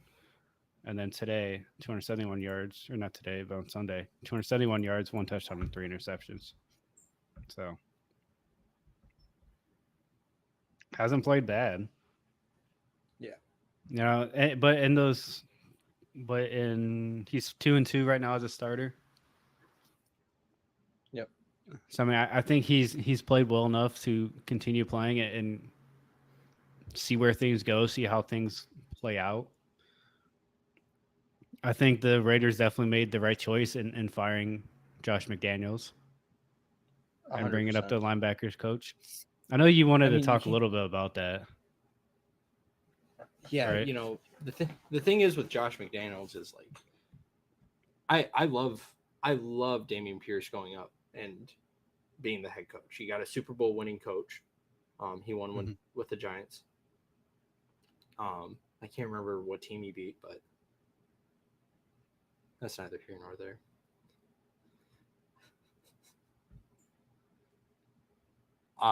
Anyways. Interesting. Anyways, could you remind me of what team it was? I just really can't. That's all I got to say to you, man. That's all I got. But no, the Patriots. The Patriots. Thank you. But, it's funny that, the Patriot Slayer takes over for the Patriot Haysayer, or not Haysayer, but fucking servant. You can't go into a meeting with your team and get at them for talking bad about the Patriots if you're the head coach of a different team. Right. You just can't. Like, the team's getting hyped up. They're saying, yeah, fuck the Patriots. We're the Raiders. And then you're like, no, don't talk about Bill Belichick that way. Like, come on, bro, chill the fuck out. Dameon Pierce, he comes in and you see an automatic change. You see this team's hungry to win, and they put up a competitive fight against the Dolphins. And I think that they had their guy at head coach. And, I think if Aiden O'Connell goes and gets 2 or 3 more wins throughout the rest of the season, I think that the Raiders are going to be comfortable with him at the helm, because you don't need a guy that's going to be an elite passer right now. Like, this could be a deep playoff push team if Aiden O'Connell makes improvements next year, and they keep the group together on defense. Throughout the rest of this season, things are looking kind of scary for the Raiders. They got the Chiefs twice. They got the Vikings, Chargers, second game against the Chiefs, Colts and Broncos. So they got a tough lineup coming up, and I can only see them winning 1 or 2 of these games realistically, and that's okay. That's okay if you're the Raiders. Your expectations coming into the season, I don't think was necessarily playoffs, but this past week I was saying Josh Jacobs should go ahead and go off. It's starting to get to be that time of the year for him, and I couldn't have been more wrong. He went the complete opposite way. Yep. He heard you say something. I was like, let me not do that. Hey, it's that Steelers Ravens hatred, bro. Yeah. He's like, let's just do completely bad. Yeah. How much of that do you think Yeah. was because of the Dolphins' defense versus play calling? I mean, man, I don't think it was the Dolphins' defense, if you want to be honest. You know, it just seemed like he's sluggish when you're watching film. I Mhm. think it's a Josh Jacobs issue more than Mhm. anything else. You know, they gave him opportunities. They gave him 14 carries. He only got 39 yards. You know, they could have stuck to the run a little bit longer and gave him probably 6 more carries. But, you Mhm. know, you're playing against the Dolphins. You recognize how scary this shit can get really quick. And you need to Broncos put learned that points on the one. board. Yeah. Yeah. The Broncos learned that one 70-20. Yep. Like, devastating, bro. Um, fucking Madden score. Bro, for um, real. but you know, like they could have gave the ball to Josh Jacobs a little bit more and probably got him running a little bit harder later in the half, later in the second half. But Mhm. you know, they just also just they passed the ball a little bit too frequently. I think you know, with hindsight, you would have ran the ball a little bit more, especially with O'Connell throwing 3 picks. But that tells me that they trust O'Connell enough to give him a chance to win a game for him, and he just didn't come through. But I don't think that's going to be permanent standing for him. I think that this is a lesson to be learned, and he can be better in the future because of it. Yeah, I think he has a bright future. Me too. Talking about another team with a bright future coming up, we were The just talking about Chicago them having Bears. the Chicago Bears go and visit Detroit. They have 2 top 5 draft picks coming up from the looks of things. They're currently 3-8. Justin Fields, Baller of a 16, trade. 23, 169 yards. Yeah, honestly. 1 TD, no picks. You know, at this juncture, do you think Justin Fields is the issue? No. No, No. I don't. Um, He also had the Bears 104 yards on the ground. I forgot the to Bears mention. have a pretty good defense. Mhm. They have what's the making of a good offense, right? And what that mean by that is they have a good quarterback. I think they have good running back in Khalil Herbert. I think he's a pretty solid running back, and I'd be happy to have him on my team. And then they Mhm. got one good receiver, DJ Moore, and then their tight Cole end and Cole Kmet's Kmet. solid. Yeah. Yeah. I was going to mention him. Jeez, come on now. But where I think they're really lacking is other weapons, right? Is when they can't rely on DJ Moore and Cole Kmet. When he can't rely on those guys to get open and to throw to them, where's he going to go with the ball, right? They don't really have any other solid wide receivers that you can rely on. They don't have a good number 2. Yeah. And I think that's their biggest weakness right now because you don't want to rely on Darnell Mooney or, someone like Tyler Scott or St. Brown to be your number Not 2 Amon guy. Ra. Not Amon Ra, No. which we'll get to. Amon Ra St. Brown Yeah. in just a His moment. brother. His brother. Yeah. Yeah. But in their offensive line, I would argue is pretty good. They've been playing better, seems like, as of late. I would say. But if the Bears want to actually seriously if they want to be taken serious, they need to go out and make some splash moves on the offensive side of the ball and get some better weapons for Justin Fields. Yep. I, 100%. I don't get the argument that he's the problem, which is what some people want to make. Because when you watch his game film, he looks good. Right? He can throw, he can move, he can run. He's quick, he's agile, he makes pretty good reads most of the time. He gets the ball out quickly. He doesn't get sacked a ton. He can escape that pressure and roll out and still make the throws while on the run. Dare I say, the answer for the Bears at quarterback. It's just the Bears were not ready for Justin Fields. Yeah. They were not ready to do what's needed to give him the tools to succeed, the players to succeed around him. Correct. So that's what I would like to see them do this coming draft is with one of those top 5, assuming they have 2 top 5s, right? Because they still might fall out one of them. Their pick might fall out top 5. They're definitely top 10. 2 top 10 picks. Yeah. But I would like to see them go out and get someone like Marvin Harrison. I I would love to see it. It'd be insane. It'd I'm be gonna say it insane if every. they got Marvin Harrison. I'm gonna say it every week. I want him to get Marvin Harrison because then that gives them 2 legit targets. Well, really 3 because then you'd have DJ Moore, Marvin Harrison, and Cole Kmet. You know, if the Bears had this first overall pick, do they take Marvin Harrison with the number 1 overall pick? Maybe because it's possible the Giants try and snipe him at like 3 or 4. Yeah. You know? That's what I'm kind of thinking. So- and like the thing is, like, the Bears don't need offensive line. Like, you see a No. quarterback that scrambles around a lot, and like, you know, like you see a running game that's not efficient. Like, usually you blame the offensive line, but when you're watching the tape, it's like, you know, they have a good O-line. Like, they finish off blocks. You know, you got Tevin Jenkins, who is just a player I'm in love with. If Tevin Jenkins was on a team like the Chiefs or the Eagles, he'd be regarded as one of the best guards in the NFL, which in my opinion he is. You got Darnell Wright at right tackle. You got Braxton Jones at left tackle. You got Nate Davis, who is a known mauler from Tennessee, just really good offensive line. And Lucas Patrick, like, you got Cody Whitehair deep on that roster as well. You know, like, I think they have the pieces on the offensive line to be a really elite offensive line. It just comes down to exactly what you said, is the wide receiver room's too thin. They don't have enough talent at wide receiver. And, you know, DJ Moore is a good wide receiver, one, but like, I think he's be a better wide receiver too. You don't want DJ Moore to be your wide receiver. You want, you know, like a guy like Marvin Harrison junior to be your wide receiver 1. And the reason we're so high on Marvin Harrison is, like, he's a lock.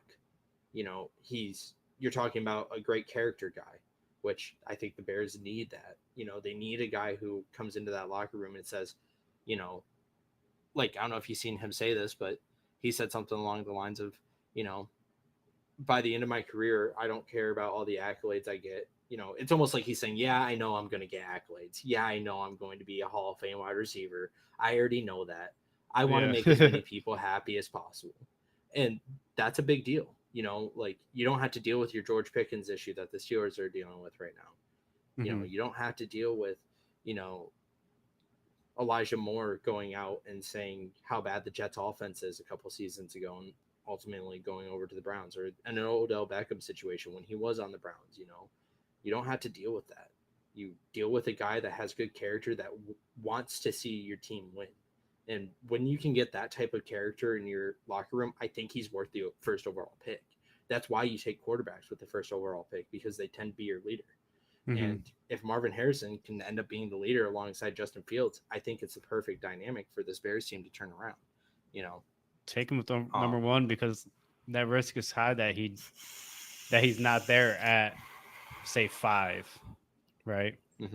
Because I wouldn't be surprised if the Giants try to take him, because they also need to upgrade that wide receiver room heavy.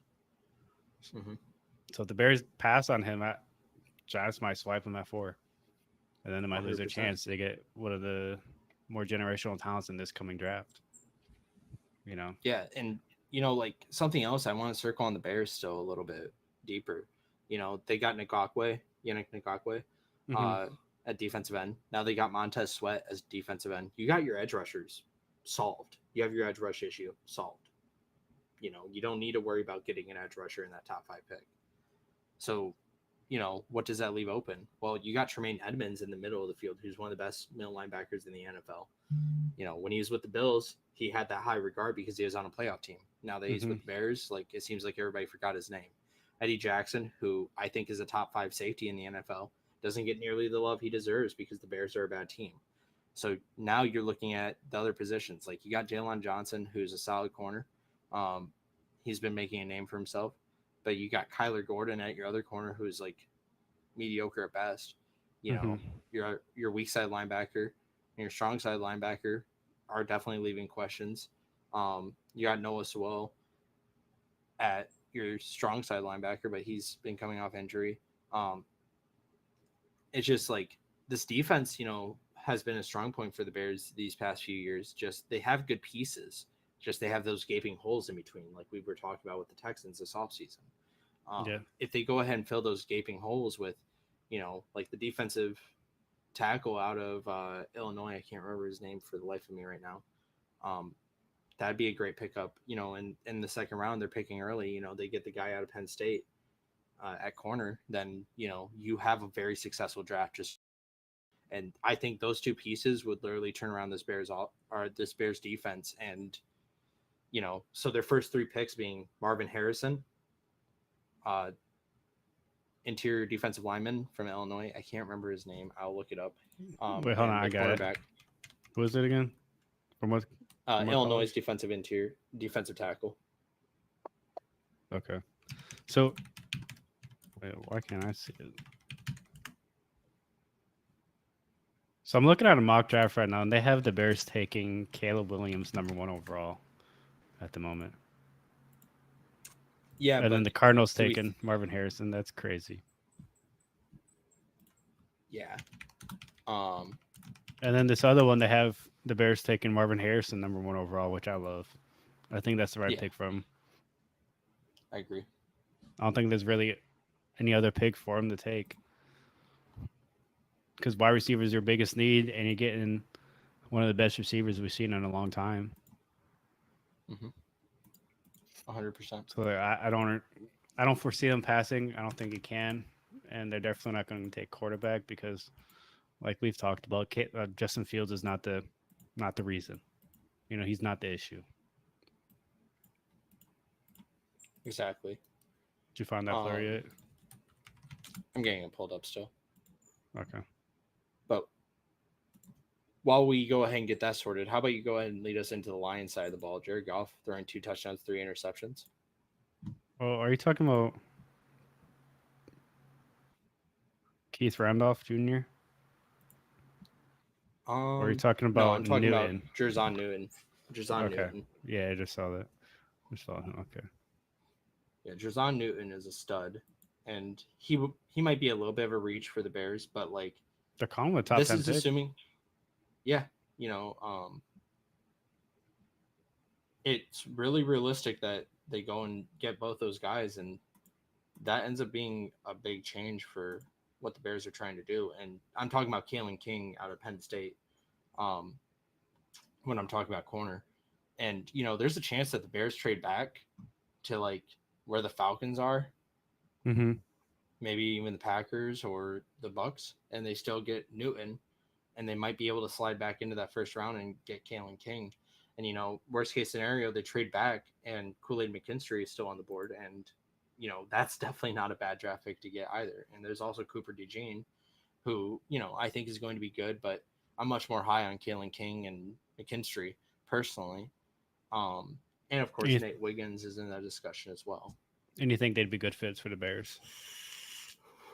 Yeah, I think specifically Kalen King is the best pick for the Bears. Kool-Aid McKinstry, McKinstry is he's the standard cornerback.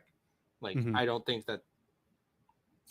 I think he's plug and play in any defense, which is one of the highest regards you can give to a cornerback going into the NFL. He could just go in any defense, just like Christian Gonzalez could. And the Patriots got a steal with him. Kool-Aid McKinstry is just a similar type player, just very talented, very physical, very lengthy, he has all the assets there. But then, you look at a guy like Kalen King, and he's that physical type. He's that Joey Porter Jr. type, that tough, nasty, gritty type. And he plays over in Penn State just like JPJ did. And when JPJ was there, that's why no one was passing on them. And this season, we're seeing a similar result with Penn State. Kalen King is leading that secondary to be a no-fly zone. I think with the addition of Kalen King, because check it, with these 3 draft picks, this is the difference. Justin Fields at quarterback, Khalil Herbert at running back, DJ Moore at wide receiver 1 to start the season, Marvin Harrison at wide receiver 2, and Darnell Mooney at wide receiver 3, Cole Kmet. And then we talked about their offensive line pretty in depth already, and you have a really good offensive line. You switch to the defensive side of the ball, you got Ngakoue, and you have Newton at your defensive tackle, and then you have Justin Jones or Andrew Billings, whoever you're feeling more comfortable with, and you can rotate them honestly because they're both serviceable players. And you got Montez Sweat on the other side, your linebacker core doesn't really change, but you can always pick that up in free agency for pretty cheap. And you should be able to have enough spending money this offseason to go ahead and improve that linebacking core. Then you go ahead and have Jalen Johnson, who's been playing really well this season at your left side corner. You got Jaquan Brisker, who's a mediocre at best safety, but you can probably replace safety pretty cheap and get an upgrade this offseason as well. Eddie Jackson, who I still love at free safety. I think that he's still a really good safety that doesn't get his roses. And then you replace Kyler Gordon with a guy like King. Well, now where's the hole on that Bears roster? They're looking a lot better. Plus, that's not counting any free agents moves that they also make. Two on top of that. So it's like, yeah, I would love to see them make that moves, but that ownership group and GM just leave a lot to be desired to not make moves that are smart or make sense. Yeah. So I wouldn't be surprised if they just go in the complete opposite direction. If I'm being honest. Yeah. Being real. Yeah, I wouldn't be surprised either, but I can hope otherwise. The Bears are almost there. And like I think when you draft Justin Fields, Justin Fields wants to win games for an organization that isn't winning games. And I think that speaks more to like how much of a leader he is than people want to give him credit. Yeah. If Justin Fields was like just a mediocre quarterback, then the Bears wouldn't have stayed in this game 26-31 and almost fucking win it. Justin Fields wasn't the reason that they lost this game. He had a fumble, but he didn't lose it. He didn't have a pick. He's always been a high character type of guy. Exactly. And, like he's able to get the ball down the field. We've seen that. He's able to run the ball in sketchy situations. We've seen that. It's just one of those things where the Bears are right there. I thought that they'd be there this season, but they proved me otherwise because of those gaping abysses at several positions, wide receiver being one of them. And specifically defensive line, linebacker, and cornerback, like you got 4 positions that you need to address badly because those are where you're getting hurt the worst. That's why, Amon-Ra came out and had himself a fucking field day. Just because, the Bears run a base 4-3 defense on a lot of snaps. You're not switching over, Jalen Johnson over to that side of the field. That's why he only has 2 tackles. He did have a pass breakup, but they did have 3 interceptions as well. Yeah. So. Yeah, and like Kyler Gordon, like you can't leave him on an island with Amon-Ra, and that's what happened. Was he was just getting burnt up by Amon-Ra, and just can't let that happen. I think Amon-Ra had 5 receptions or 6 receptions on him. Not acceptable. You can't be letting wide receivers get out of hand like that, and if they had that other cornerback, check it, like they would have won this game. If they would have had a solid second corner, they would have won this game. They would have shut down Amon-Ra, and then their top receiver would have been Jahmyr Gibbs at 6 receptions, 59 yards. And let's assume that Amon-Ra had half his production, 4 receptions for about 40 yards. That's a completely different story. And Jared Goff was already having a tough time. As you mentioned, he had 3 interceptions, but he did have 2 touchdowns. Montgomery went out and had himself a field day, 76 yards. 6.3 yards per carry and a touchdown. Jahmyr Gibbs, 8 carries, 36 yards and a touchdown. Both showing fantasy relevance. Jahmyr Gibbs, as I said, had 6 receptions, 59 yards as well. So most of his fantasy relevance coming through the air. That TD definitely did help him and help his case to pursue like relevance. And I think I'd be comfortable starting either of these running backs at running back 2 at least. Yeah, me too. I would also agree with that.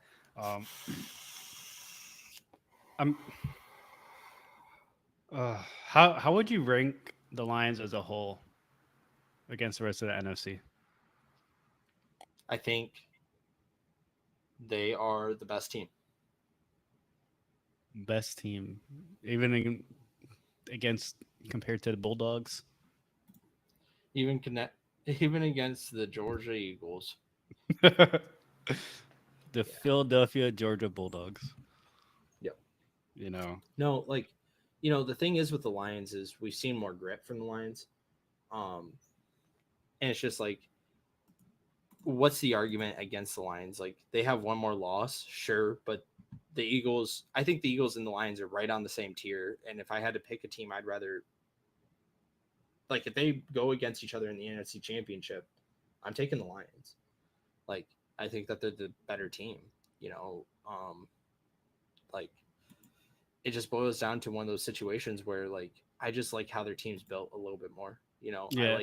I like how the Eagles are built, but you know, like with the Lions, you have Jared Goff at quarterback, who's been proving that he is good enough to be in that high caliber quarterback. You know, he is proven that he can be statistically a top 5 quarterback throughout the season. And, you know, if he's not top 5, he's top 10.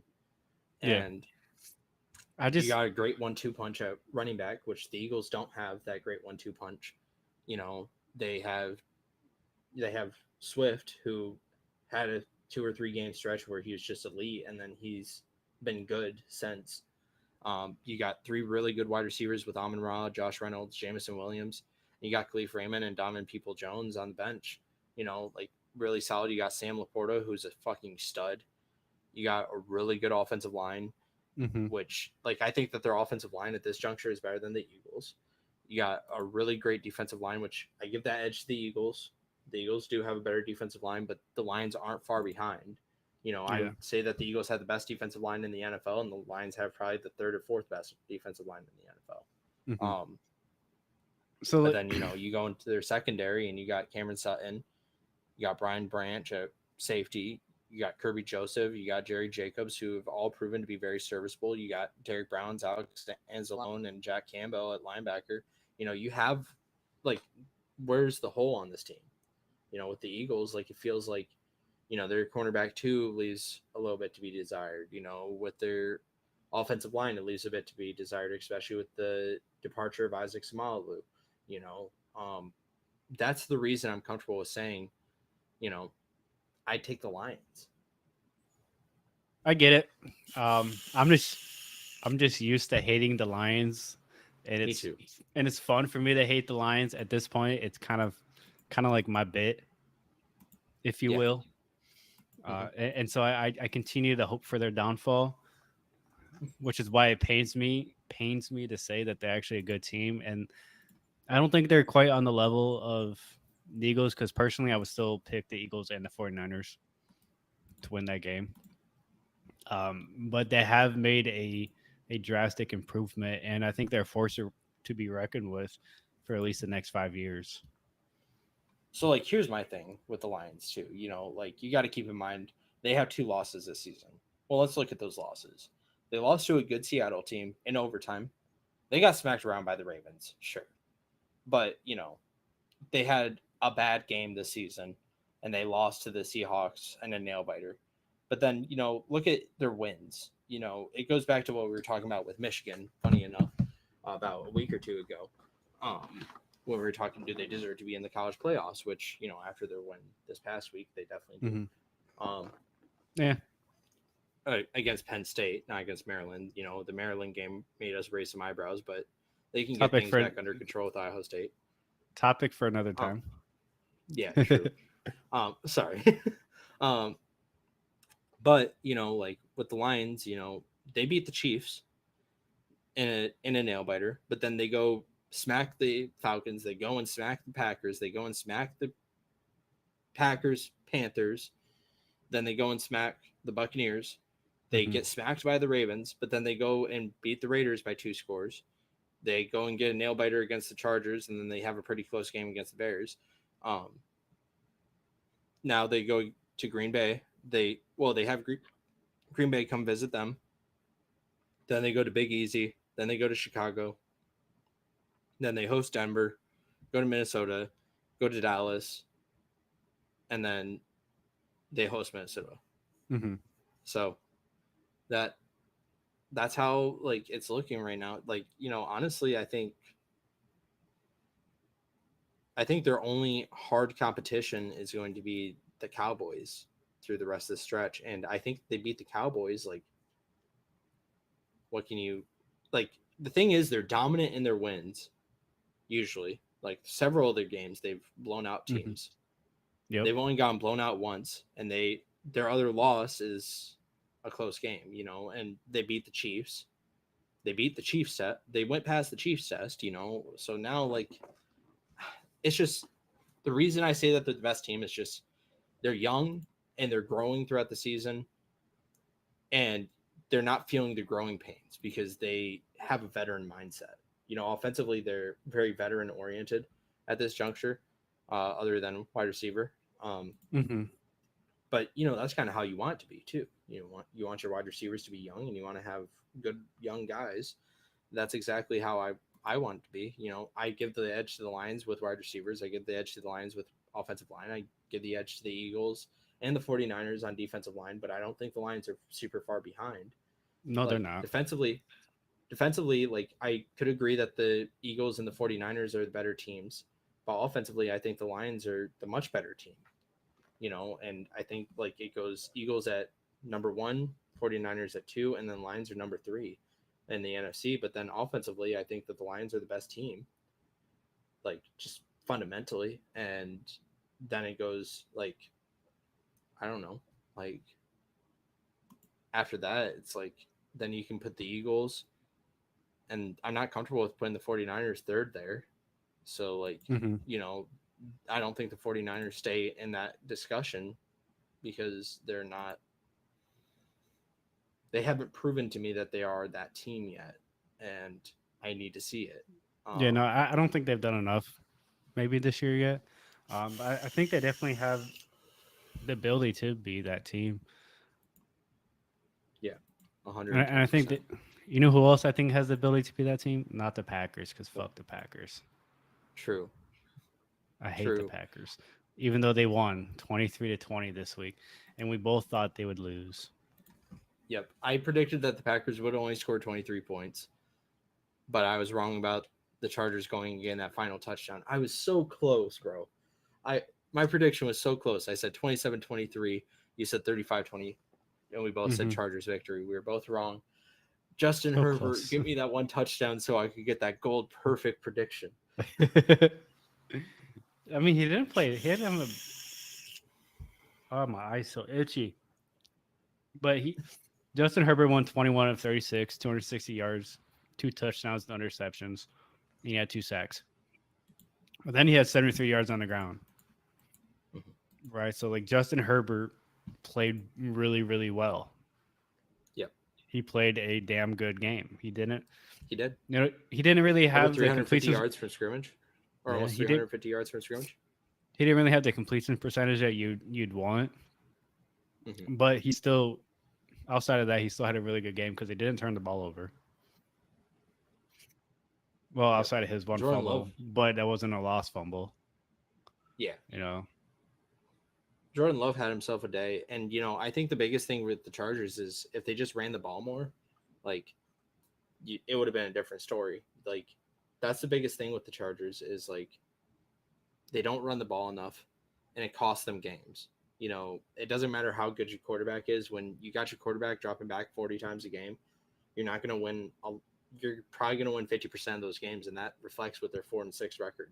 Their defense isn't good enough to go ahead and carry them like, you'd hope that they could be. But, like, you got a guy like Khalil Mack who went and had himself a really good day.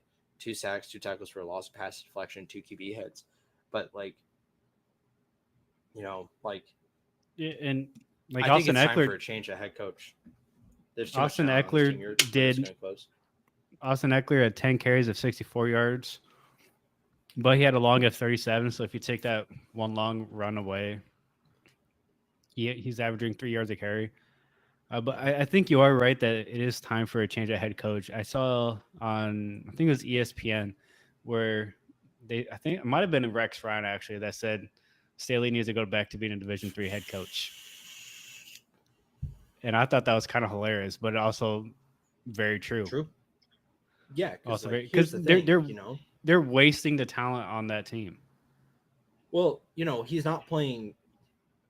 He's all statistical football. He's trying to moneyball the NFL. Thing is, the NFL, you can't moneyball like that. You can't. You can moneyball your way into a championship like the Rams did, but look at the repercussion the Rams had to deal with. Mm-hmm. The NFL just isn't an organization you can moneyball in. You just cannot. And he's all about percentages and all this shit and going for it on those risky 4th and 1 plays and shit. But don't settle for a field goal. Settle for those points. It doesn't matter what your percentages say. Get your fucking points. Get the fuck out. Like Yeah, because games like this prove that a field goal makes all the difference. Those small points they think might not matter actually do matter in the end, and this is just another game that proves that. Yep, like Cameron Dicker, he only had a field goal at 26 yards away, like that's his maximum range that they gave him. Like you gotta. The difference is literally just you going in and getting 2 more field goals. You're telling me that you can't get in range 2 more times for your kicker? Then maybe you need to get a better kicker. Like kickers win games. Special teams win games. Should I remind you of the 2007 LA or San Francisco Chargers? Or San Diego Chargers? Excuse me. San Francisco Chargers. When did that happen? San Diego. San Diego. I'm sorry. San. Yeah, I got you. They were number 1 on offense, number 1 on defense, but their special teams was horrendous, and they missed the playoffs because of it. Yeah, and maybe they do need a clean house. But that leads us into our next game. Both organizations are sitting there. They don't want to win. They want the lowest record possible at this juncture. It seems like because the Commanders had a chance to turn this thing around. It seems like Sam Howell's trying his damnedest to keep them away from a top 10 pick so they don't draft his replacement. But it just seems like everything goes against him, man. He's not the problem. Tommy DeVito. I don't think he's the problem either. But you know how the Commanders organization is. Tommy DeVito, son of Danny DeVito, allegedly, went out, had himself a fucking field day. 246 yards, 3 touchdowns, no interceptions, fucking elite performance, and got sacked 9 times. So that's showing something that's major, with the loss of Chase Young and Montez Sweat. They're still getting pressure on the quarterback, and that's huge. Saquon Barkley, they kept relatively in check. They allowed 5.9 yards on average per carry, but only 83 yards on the day, and he had a 36-yard long. So, realistically, he probably had about a 4.3 yard per carry. I want to say maybe a little bit more, but still he had a good day. But Logan Thomas being the top receiver throughout this game with 5 receptions, 58 yards. Brian Robinson right behind him, or he had a better fantasy week. 7 receptions, 58 yards. Brian Robinson definitely is proving that he is worth that RB1 start. No touchdowns on the day is kind of a bummer, but yeah, with the yardage he got, he still put up like 20 points, 20.1 or 20.2 points. So I'm happy with that at RB1. I'd say it's hard to complain. Yeah. With those points that you get. Mm-hmm. Yeah. So if you're the Commanders right now, Jesus. Oof. Okay, I'm good now. Do you think it's time to go ahead and we're talking about 2 teams that should probably fire their whole coaching staff, honestly. I get the argument, but I don't think it's going to happen. And what happens if Tommy DeVito goes and just finishes out the season super strong? Do you think it's actually a conversation we can entertain? Through 2 games, he has 506 yards, 6 touchdowns, 3 interceptions. Or through like entertain games, them letting go of Daniel Jones type thing. Yeah.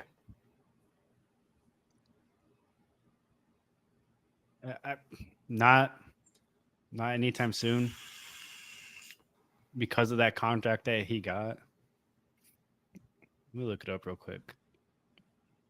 Because if they do release him, that contract is massive. So that dead money hit is going to be massive. Let's see, over the cap. All right, so currently he's counting for 20% of their cap. Yeah. So dead money, you're looking at about $25 million.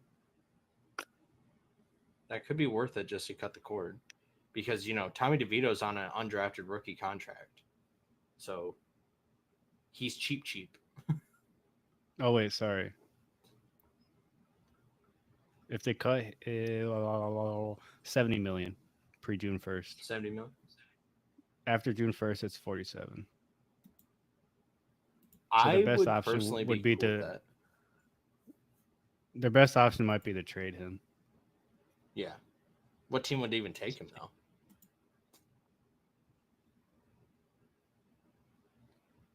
And do you think it'd have to be a situation where like you're getting a 4th round draft pick back for him and you're paying some of his salary still?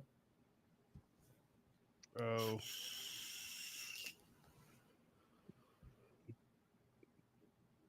No team comes to mind for him. Yeah. Honestly. Not really. I think realistically what's going to happen, and I hate it because I don't like Daniel Jones, and I hate the contract that he got because he didn't deserve it. I think he didn't play like he did. Mhm. Their best bet is they're probably just going to ride it out, at least for one more year. Yeah. If anything, he might just be the most overpaid backup quarterback there is. Mhm. I think that's a real possibility to have happen. If he does go anywhere, it might be somewhere. Let me think. Why am I thinking? What about the Falcons? I was Raiders, just about if to you're bring not it up. comfortable with O'Connell? Well, the Raiders are pretty tight in cap, so I don't think it's going to be them. But Falcons got some flexibility. Mhm. Actually, let me look at cap space for teams. So then we can even see if any team is available. But like, While you're looking into that, I'm gonna go ahead and start talking about this next game we got going on here. all right, let's hear it. So you predicted this game, right? 34-13 49ers. I predicted 27-24 Bucks. The game ended up being 27-14 49ers. So you got this one right. I got it wrong. I'll admit it. I'll admit it. Yeah, When fuck I'm the wrong, Bucks. I'm wrong. Hey, fuck Baker you, bro. Mayfield's trash ass. Hey, bro. I You're hate right, Baker but- Mayfield, dude. I don't know. I hate him. I don't know why I hate him so much.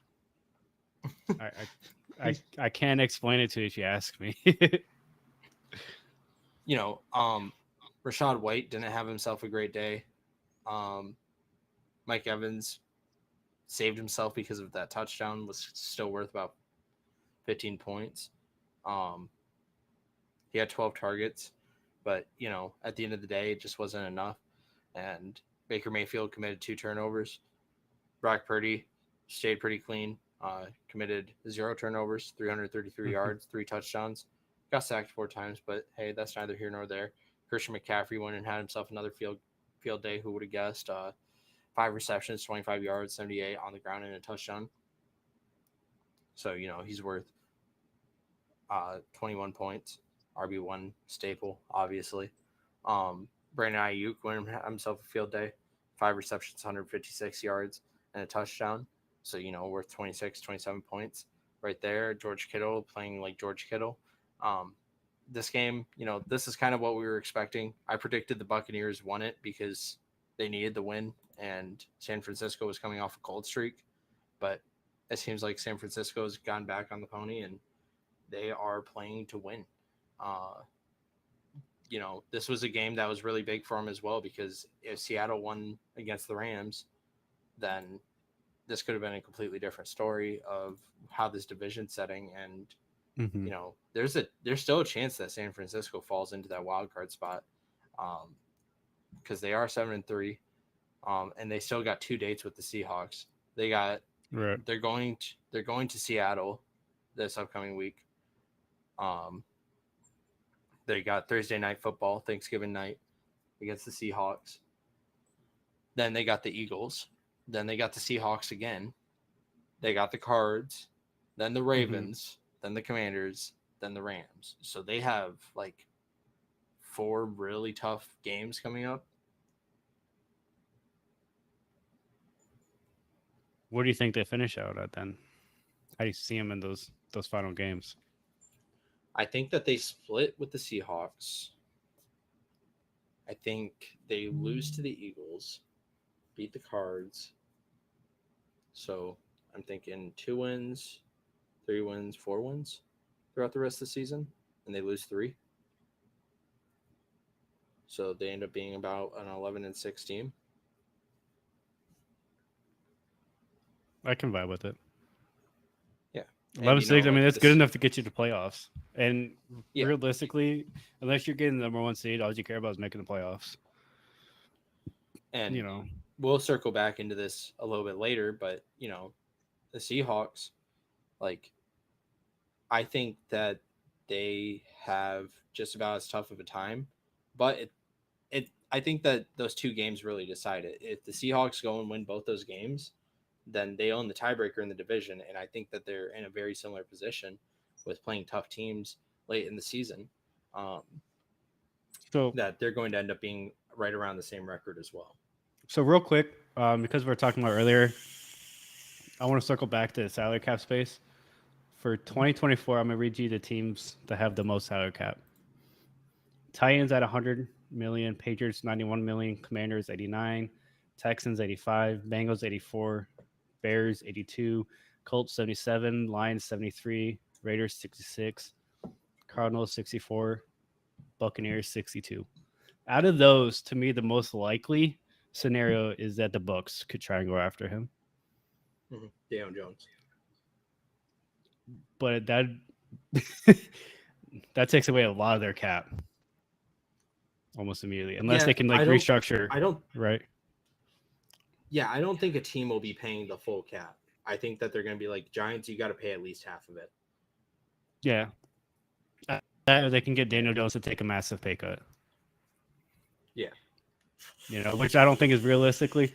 But a little side quest, real quick, because I thought that's funny. The Saints are negative 71 million right now.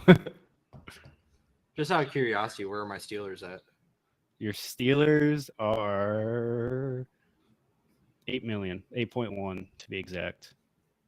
Okay, yeah, that sounds about right. Yeah, so not horrible. That's after rookie contract calculations too, as well, correct? I believe so, yeah. So, yeah, Oh wait, hold on. So they're effective, which is including like rookie contracts, is negative 3.3. Okay.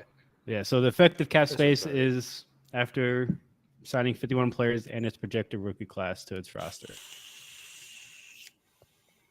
So I think if any team does try to get him, it should be the Buccaneers. But why would you do that when you could get Baker Mayfield, who's been playing solid, on a much, much cheaper contract?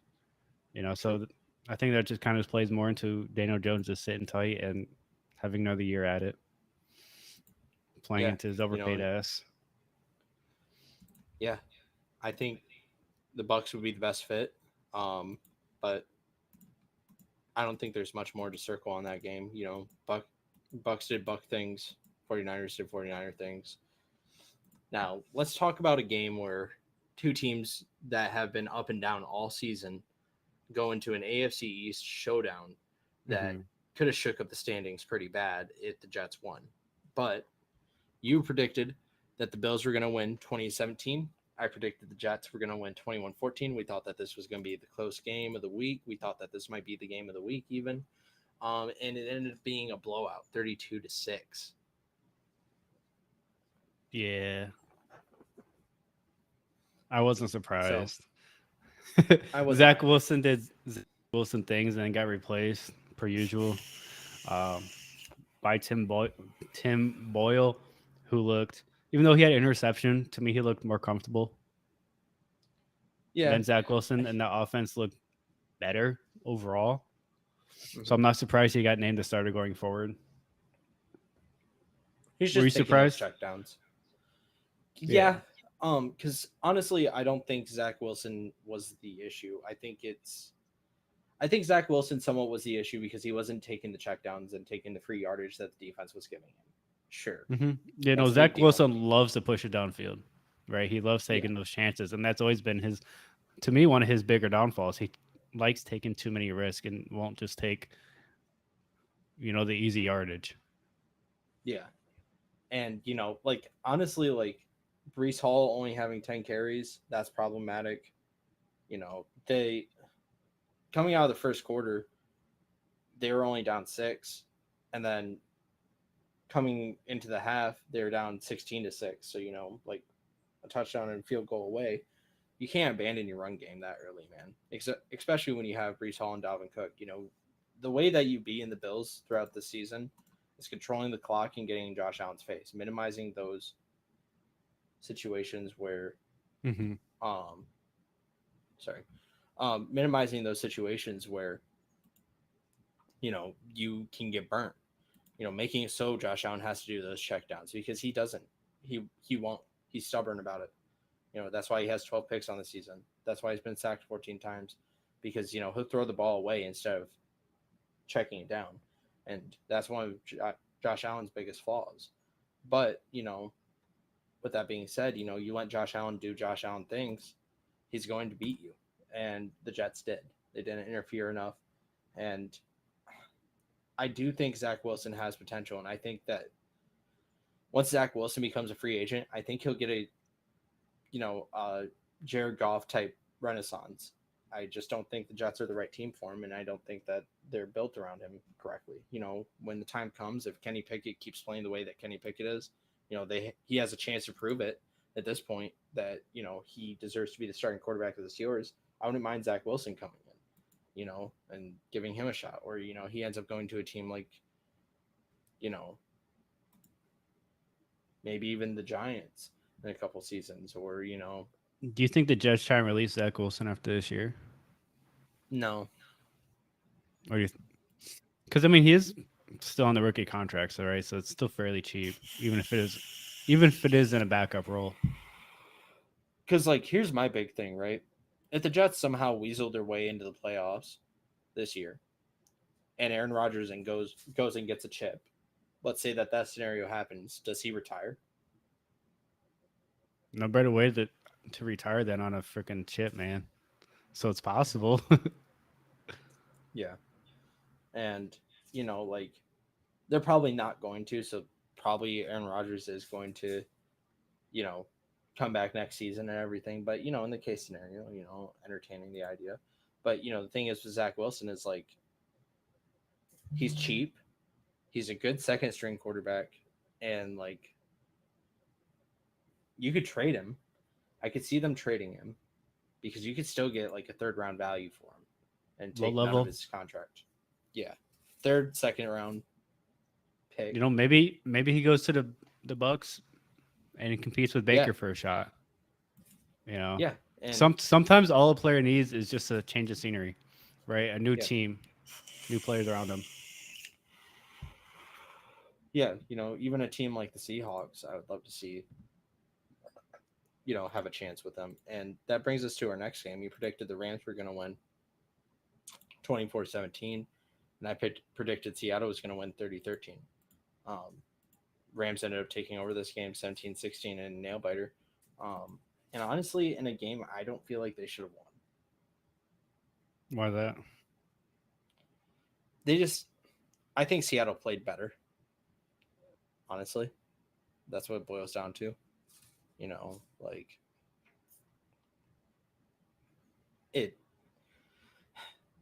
I feel like this was Seattle's game to lose and not the Rams' game to win. Mm-hmm.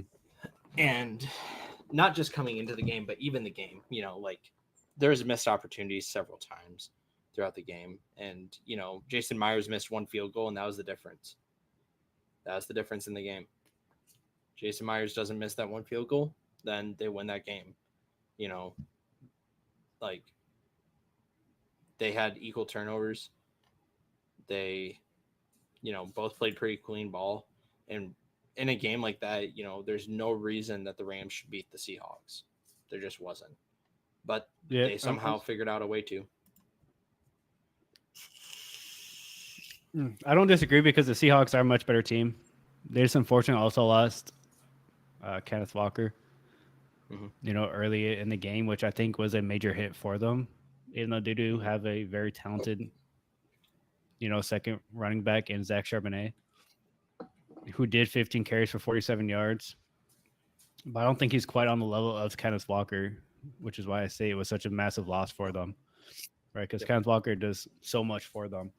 Gino played well too as well. I mean, he didn't turn the ball over. It's about much as you can ask for them, but they also went up against a pretty good Rams defense. Yeah. So I'm not surprised the Rams won. I just thought it was also going to be a little bit higher scoring than it was. Me too. But with Yeah. that being said, do you think they need to start getting JSN more involved in their offense, or is it kind of what you expected? I mean, he had 6 targets. DK had 9, Tyler Lockett had 7. So like he's involved. He is getting involved. It's just, Right. like this game, none of the receivers really had that great of a game other than DK, and the touchdown saved him. To have a great game, he had 21 points, but Mm-hmm.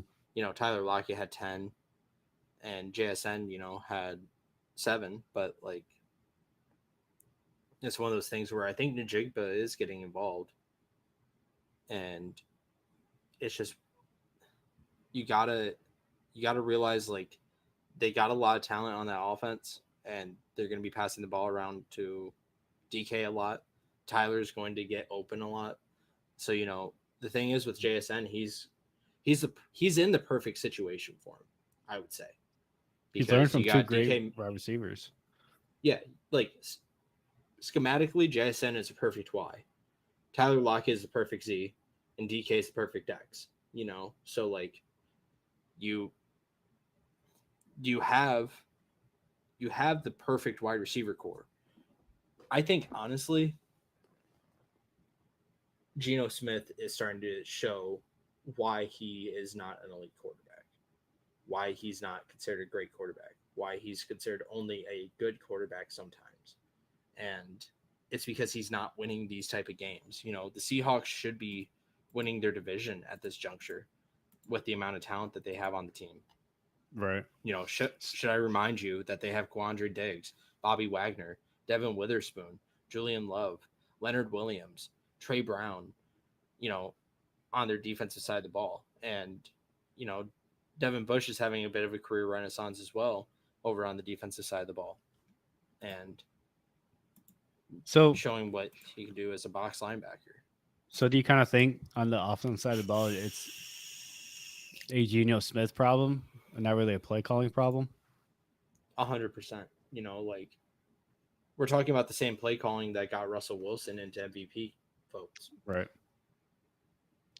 So So like I don't know how much easier you can make it for your quarterback. Like he's got you 3 amazing have weapons. 4, really, if you 4. want to count the running backs.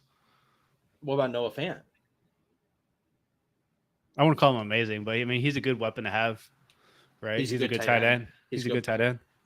And the thing that he offers is a great 6-man. When you need him as a 6-man, he's able to block. Put him out And wide, yeah. I think that's very invaluable. That's why I'm so high on Pat Fryermuth when we're talking about like GM discussion, rather than like I'm high on him in fantasy too, but like in GM discussion, I'm willing to say Pat Fryermuth is a top 5 tight end in the NFL because of his blocking ability. Very good blocker. And Noah Fant offers a very similar scheme.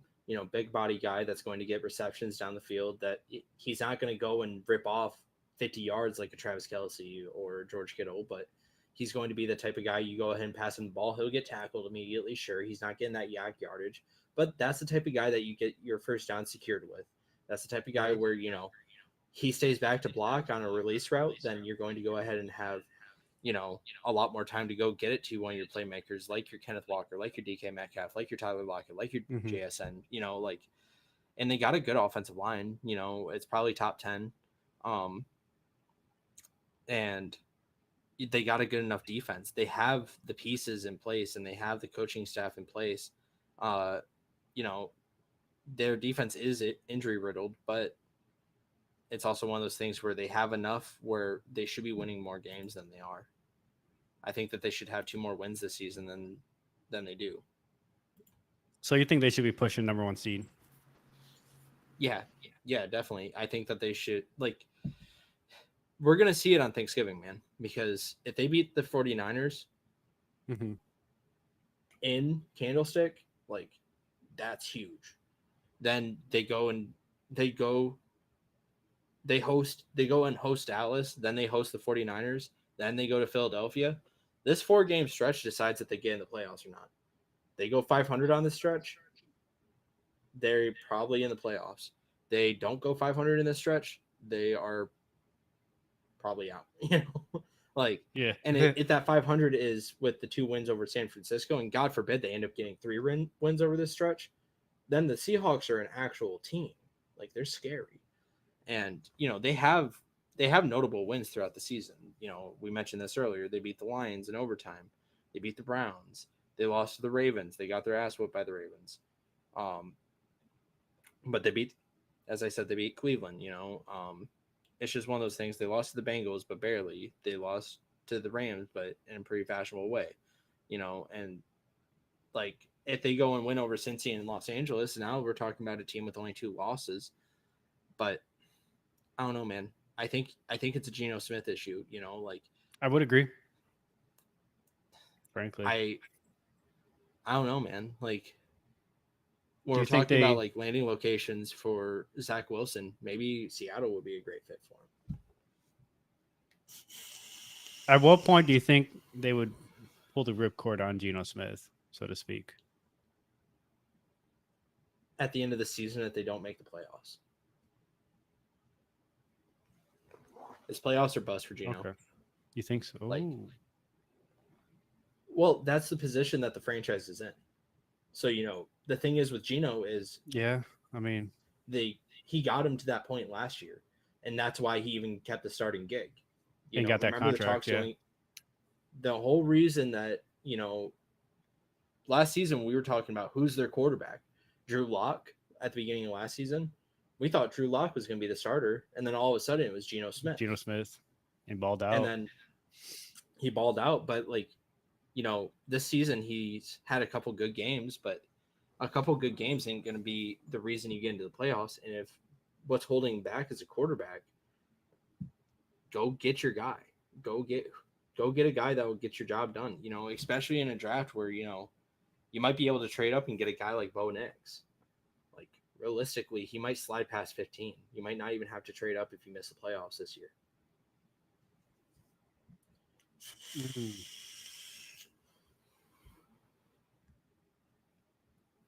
I was deciding if I hate that or not, but I don't, because realistically, contract wise, you could move on from Geno almost at any time. Realistically, after and during this offseason, if you do decide to move on from him, it would be this coming off season. But at the same time, I personally don't think he will, because you still got him on a fairly cheap contract, right? So if you do decide to cut him or trade him, you're still dealing with that dead money, and then you're going to get another, first round pick, which still is a good amount of, probably a good amount of money, right? So I would like them to, but I don't think it's something that's really going to happen. I think they'll give him at least one more year. You don't think that they draft a developmental guy even?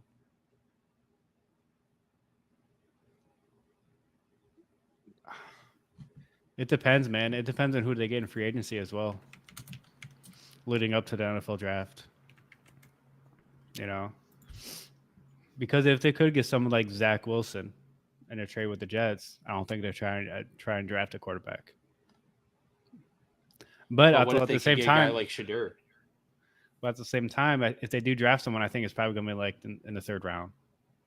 I'd probably say. So, PFF is projecting Sanders out of Colorado to go 38th overall. But also at the same time, I mean, they've already been.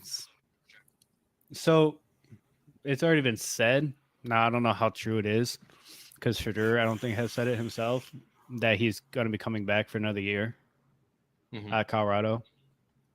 Yeah. So maybe that's more reason for the Seahawks to wait and see. Yeah.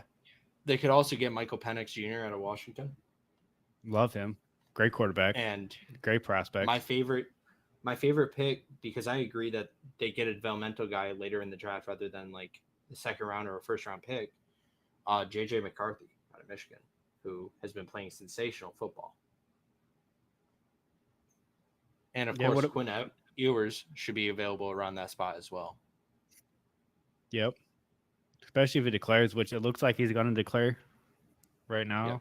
I don't think he really said if he is or isn't. What about the guy from Notre Dame? Forget his name. I'm blanking on his name right now. I'm blanking hardcore on his name. He's a sophomore, I think. Buchner? I thought he was a junior. Are you talking about Buchner? From Notre Dame? Yeah. Yeah. Or I think he's with the Crimson Tide now, right? Sam Hartman. Yeah, that guy. So Sam Hartman, like he's serviceable, but like also like my biggest issue with Sam Hartman is his size. He's 6'1", 210 pounds. Mm-hmm. So he's not your prototypical size. Also, like his completion percentage isn't as high as I'd like it to be, and I also don't like the fact that he's in a pro style system already, and we've seen him make a ton of mistakes. He doesn't offer anything like that jumps off the stat sheet that's like wow. He's a redshirted senior, by the way, so he is going to be declaring for the draft this year. But at Wake, he played his last 4 seasons at Wake, or 5 actually. His best season was 4,228 yards, and the way this season's going, he might be lucky to break 3K. Mm-hmm. He's gotten sacked 14 times. Like his release is pretty quick, but I don't know, man. Well, Sam Hartman is definitely a project quarterback, but he doesn't have the prototypical size or the arm talent that you want in a prototypical quarterback or in a developmental quarterback. Like he doesn't have that talent. So, like it'd be similar to like a Tom Brady coming out of college type pick. I'm not saying he has that type of talent, but that's the type of pick you're looking at when you're looking at Sam Hartman, probably a 6th-round pick. Yeah, cheap guy. A Stenson Bennett, A cheap guy. Well, that brings us into our next game. Vikings Broncos. I said the Vikings were going to win 27-20. What were we going to say? Go ahead. I said the Vikings were going to win 27-20. You said the Broncos were going to win 27-14. You got the correct pick. I was wrong, but I did get the number correct that I thought the Vikings were going to score, or that Broncos were going to score. Oh, I guess you didn't. My bad. But no, I'm rolling with it. You already said I did, so I'm rolling with it. I fixed it. Don't worry about it. No. Thanks for bringing that to my attention. I was rolling with it. Hey. If you didn't stutter right there, I probably wouldn't have called it. Yeah, because I also got to pass the billing department. I looked at the score and then I looked at what I said. I was like, that doesn't quite add up. So it like messed up in my brain. My brain had a load. My brain glitched. Yeah, you're like, wait. And I was like, wait. Yeah, he's right. And then I was like, wait, no. I just kept trying to talk so you'd forget. Yeah. Joshua Dobbs, like he had a good game. He looked solid, and it wasn't a bad game for him. It's just, like I think it was a mediocre game, which is a good sign for him that his bad game was a mediocre game. That's what it boils down to for me. They trusted the running backs to run the ball and take care of business. And for the most part, they did. They just weren't able to finish the game. This was a game where, completion percentage was the biggest issue. And that's what cost them the game. Also, the 2 fumbles lost. So, they ended up having 3 total turnovers. That definitely didn't help them. And, even with 3 total turnovers, the Broncos offense still couldn't rally over 300 yards.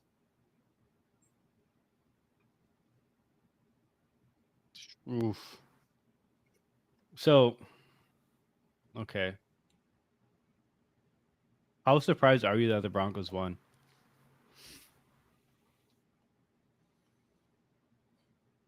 Moderately.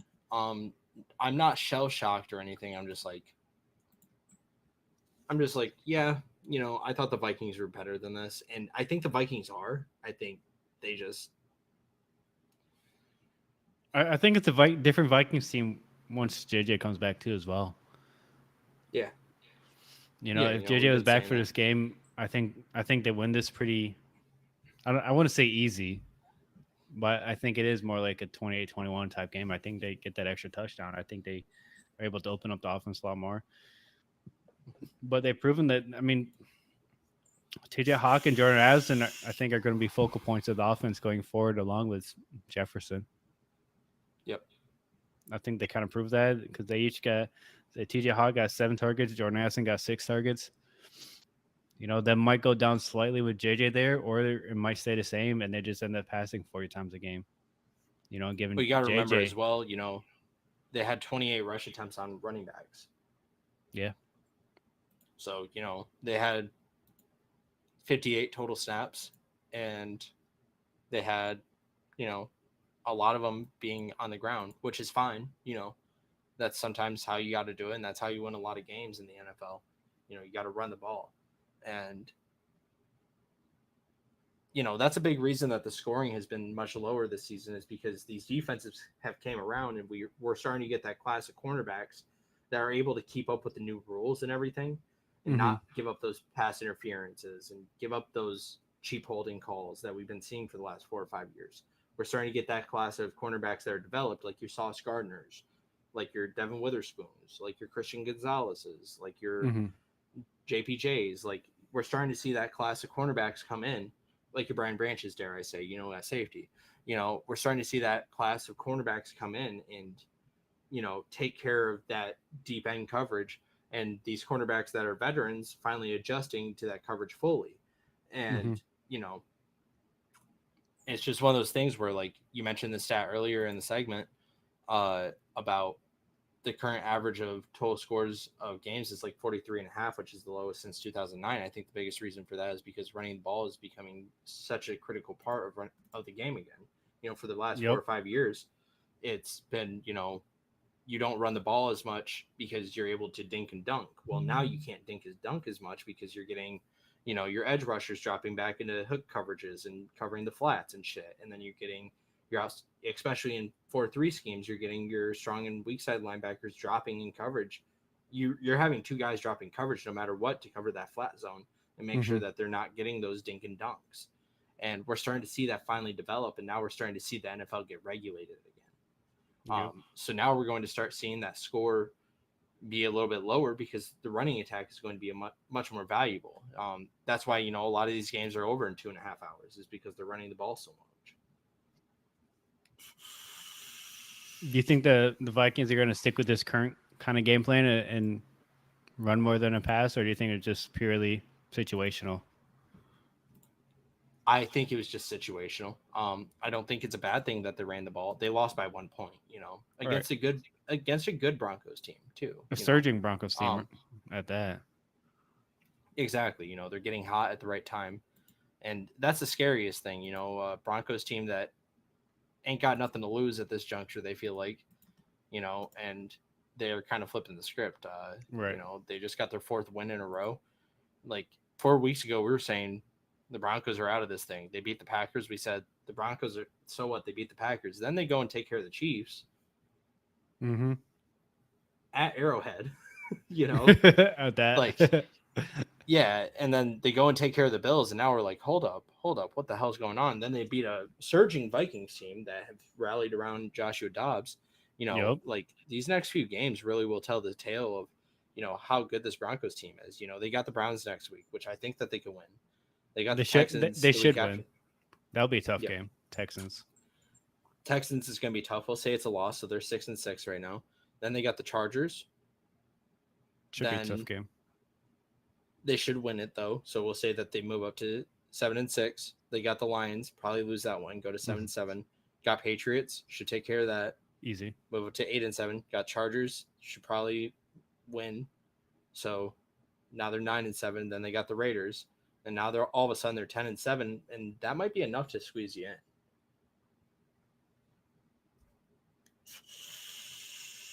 I wouldn't. That might be enough for, like you said, to squeeze them in. I like that 7th seed. Yeah, especially with the big thing that helps the Broncos a lot is the AFC North still has so many matchups against each other. Mm-hmm. You know, they're going to be knocking each other out of the playoff contention because they got to go head to head. You know, that's going to help them a lot. Exactly. You know, so like if the Bengals end up taking one over the Browns later in the season, like I think it's this upcoming week, they go ahead and take it over the Browns, then or next week, not this upcoming week, the next week. They go ahead and take it over the Browns. You know, now you're really starting to open up that wild card picture, and especially if like the Steelers keep losing, then it's anybody's game to get back into it.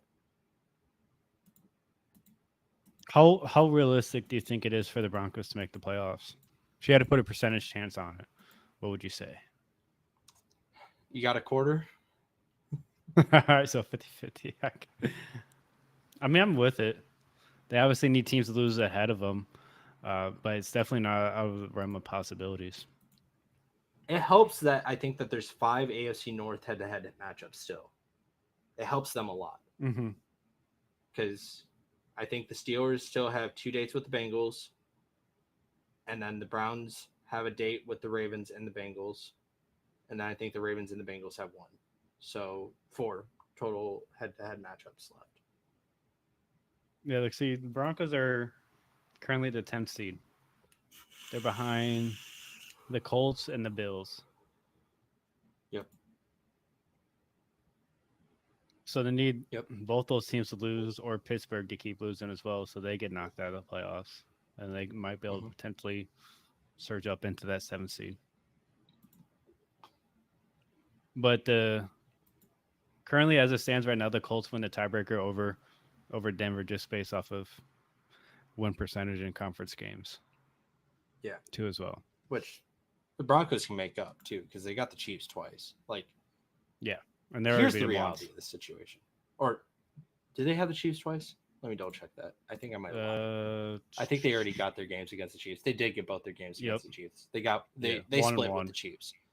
But you know, like, they're going to need to beat a team like the Texans. They're going to need to be a team like the Lions. Like, they proved that they can beat tough teams because they beat the Chiefs, you know. And early in the season, yeah, they got fucking whooped on bad by the Dolphins.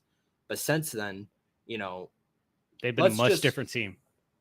Let's just look at their season as a whole. Lost to the Raiders by 1 point, week 1. Lost to the Commanders by 2 points, week 2. Lost to the Dolphins by 50 points, week 3. Well, let's just get past that. They just had a horrible game. They beat the Bears in a nail biter by 3. They lose to the Jets by 10. They lose to the Chiefs by 11. Then they turn it around, beat the Packers by 2, whoop on the Chiefs 24-9. Then they take care of the Bills 24-22, and then they beat the Vikings by 1. You know, like, we're talking about a team that, like, will keep the game close. Exerting one example. And, you know, like, all those games were within 2 scores, like a touchdown and a field goal. So, you know, like, I think a 10-point game is relatively close. With that being said, you know, like, that's why I think that they can take care of the Browns. You know, I don't think the Browns are going to be able to keep up with them. I think that they'll be able to grind them down. The Texans, they need to win that game. That's a must win. The Chargers, that's obviously a game you need to win because of divisional. Both the games against the Chargers that are coming up, and I think they're winnable. Like, I think I give the odds to Denver. Then you go to the Lions. This is a game you can lose. You prefer not to, but this is a game you can lose because it's not a conference game. Mm-hmm. And then you got Patriots, which I think they could take care of. Chargers, which I think they can take care of again. And then the Raiders, and then I think they could take care of them. They only lost to them by 1, and I don't think the Raiders are as good as they were at the beginning of the season. Yeah, I mean, I agree. I think it's possible, and I think it's highly likely that that happens. So I mean, come playoff time, Watch Broncos out. are a dangerous team sitting at 7th seed, or Yeah, maybe even and 6th seed. like something for the Broncos, especially if the Chiefs end up going on a cold streak at the end of the season and they somehow end up winning the division, like Hmm. it's possible. Like we're talking about a 2 game difference, and Yeah. they split with the Chiefs, so like they could definitely swing back into this. Um, Playing in Mile High is tough Hmm. because of the air The quality. yeah, the You know, altitude. yeah. So like the Broncos being if they end up turning this thing around, and that's why a lot of those games are must wins. Like that's that's the position that when Lions week comes up, if Hmm. you're 1 game behind the Chiefs, that becomes a must win game. Like 100%. it it gets so close at the end of the season, especially if the Chiefs just drop one more, and then the Chiefs are starting to look over their shoulder because the Stallions are riding up on them. And that leads us into our final game The of the Stallions. session. I like it. I'm with it. We the got Eagles Another close game. visiting Arrowhead. Yep. We were saying that this was probably going to be the game of the week, and we were right. This wasn't a great game for either quarterback statistically. And DeAndre Swift had a Hmm. pretty good game, 6.3 yards per average, 76 yards on the ground, and a touchdown. Hmm. And he went ahead and had 3 receptions for 31 yards. Still, very valuable game, fantasy wise, about 20 points. Are you comfortable starting DeAndre Swift as an RB1 at this juncture of the season? I think he's an easy start. RB1? Yeah, Okay. I'd say so. I'd put him anywhere in my lineup pretty easy. Mm-hmm. He's not someone I'm putting That's on my fair. bench every week. If I had him on my lineup or on my team, Mm-hmm. he just won't be on the bench. Whether that's in his Yeah. flex spot or in the RB spot, he's starting. Yeah. That's fair. Honestly, I have no problems with it. I feel very comfortable with it because I know he's going to get that work. And I mean, he got 12 carries, so that's not a ton, but he got the yardage and he got the touchdown, Mm-hmm. right? So I mean, that's all you really care about. You don't really care how much. I mean, to an extent, you care about the carries and how much they're getting, but even more so, you care about the yardage and they get touchdown or not. Yeah. And I think he's pretty safe play for the most part. So I'm super comfortable just putting him into that flex or that RB spot. Yeah. Jalen Hurts came out of the week with about 24 points, most fantasy leagues, or probably about 19 after the sacks. Yeah. Um, Solid start, really good game. But, Patrick Mahomes had a pretty rough game, honestly. 177 yards, 2 touchdowns, 1 interception. Only got sacked once. They did a good job keeping Mahomes in check, and that's a Yeah. lot easier said than done. 24, Pacheco went and had 43. himself. Yep. And Pacheco went and had himself a really good day. 19 carries, 89 yards, 4.7 average. Pretty solid. No TD, unfortunately. Mm-hmm. But, you can't expect that every single game from the guy. But, I think Pacheco's still locked as a flex at least. And I think the biggest issue on this Chiefs offense, and it's going to come back to haunt them, is they don't have a reliable wide receiver 1, 2, or 3. That wide receiver room kind of sucks. Yeah, no, it's basically Travis Kelce at this Yeah. point, which is kind of funny to say. And you don't really expect it. I mean, you get flashes from Rasheed Rice and Justin Watson, but nothing super consistent. Yeah. Which is a major problem. Like the Chiefs are, I believe, number one in the league with the most drop passes at like 27, if I remember correctly. And that's not going to win you games. And that's going to lose you a lot of close games. And we saw that And, earlier in the year too, as well. Patrick Mahomes, has been playing out of his mind. He has a 3.2% miss open read. So that's insane. At the beginning, at one point in the season, it was 2.2. Right. So it's one of those things where it's like, the guys just aren't getting open. It's not on Patrick Mahomes to pass him the ball more effectively. It's literally the guys aren't getting open. And because Patrick Mahomes isn't having like an elite type season this year, I think that helps with the CJ Stroud MVP chance. Mm-hmm. Patrick Mahomes at this juncture of the season, he's projected to be at about 4,500 yards, and 32 touchdowns, 15 picks. So, Right. like, I think when we're talking about, does CJ Stroud deserve MVP? Patrick Mahomes is a pretty good comparison, and you're outperforming Patrick Mahomes. Big time. And then on the Eagles side of the ball, you had Jalen Hurts, who didn't do anything spectacular, but he played well enough. He got 2 touchdowns on the ground. Yeah. He played well enough. 12 carries, 29 yards, 2 touchdowns. Mm-hmm. He had 14 of 22 passing for 150 yards and an interception. Devontae Smith, 6 receptions for 99 yards. Really mad about that 1 yard, but that's fine because he got tackled at the 1 yard. So yeah. So if you started him, you're kind of annoyed because if he doesn't get tackled, that's an extra. If you have bonuses, right, that's an extra potential like 11 points right there. Yeah. And Jalen Hurts is the other MVP candidate too. And I want to circle on this real quick before we dive too deep. He's at 4,245 yards projected. 4,245 yards, 26 touchdowns, and 15 interceptions. Yeah. I mean, Sam Howell's in the league too, and in passing yards. But he has too many picks. Yeah. Nah, I was just throwing out there that he's leading the league. That's all. My boy. It's true. My boy, Sam Howell. He's got that dog in him. He's trying his best. He's got that bark. That woof. That woof. He's got that puppy bark. he's got that puppy bark in him right now. By the way, I have a button for that now. I know. And I love it. Me too. It's amazing. But it's yeah, so great. That Devontae Smith goes and gets that 1 yard, you get your 100-yard bonus plus the touchdown, and sad. So sad. It's so depressing to see too, like just 1 yard, bro. And then you learn that he got tackled at the 1 yard line. Mm-hmm. You just get even sadder. Yeah.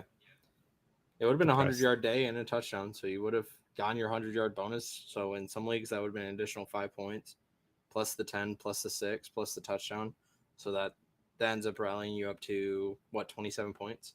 Mm-hmm. But because he didn't get that 1 yard, he was only worth, 15.9?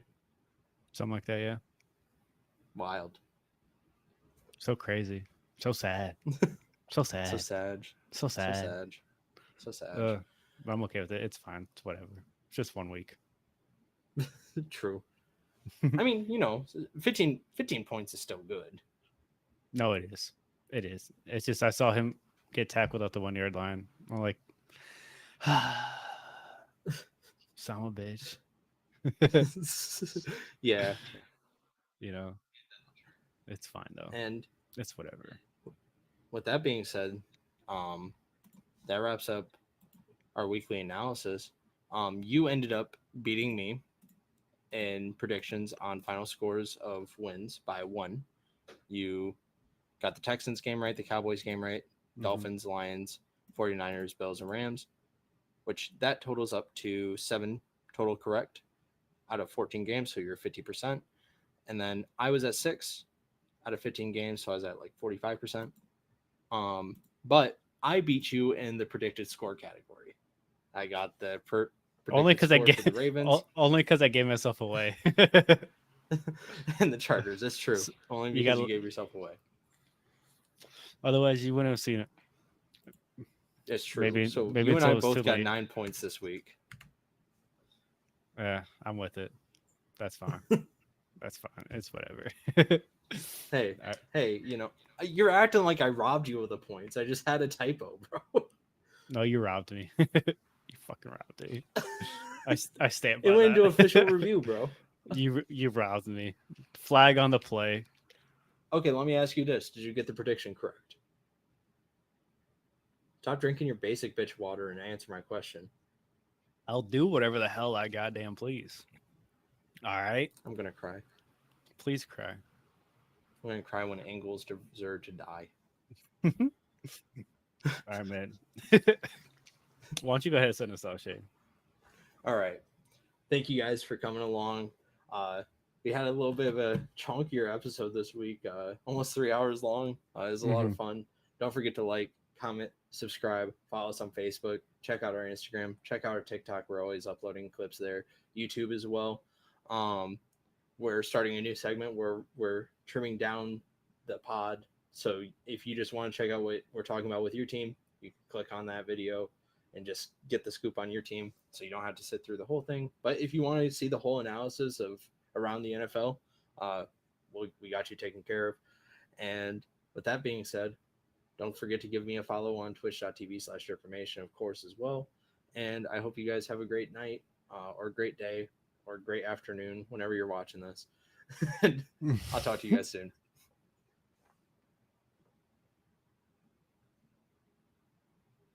End the recording, dude.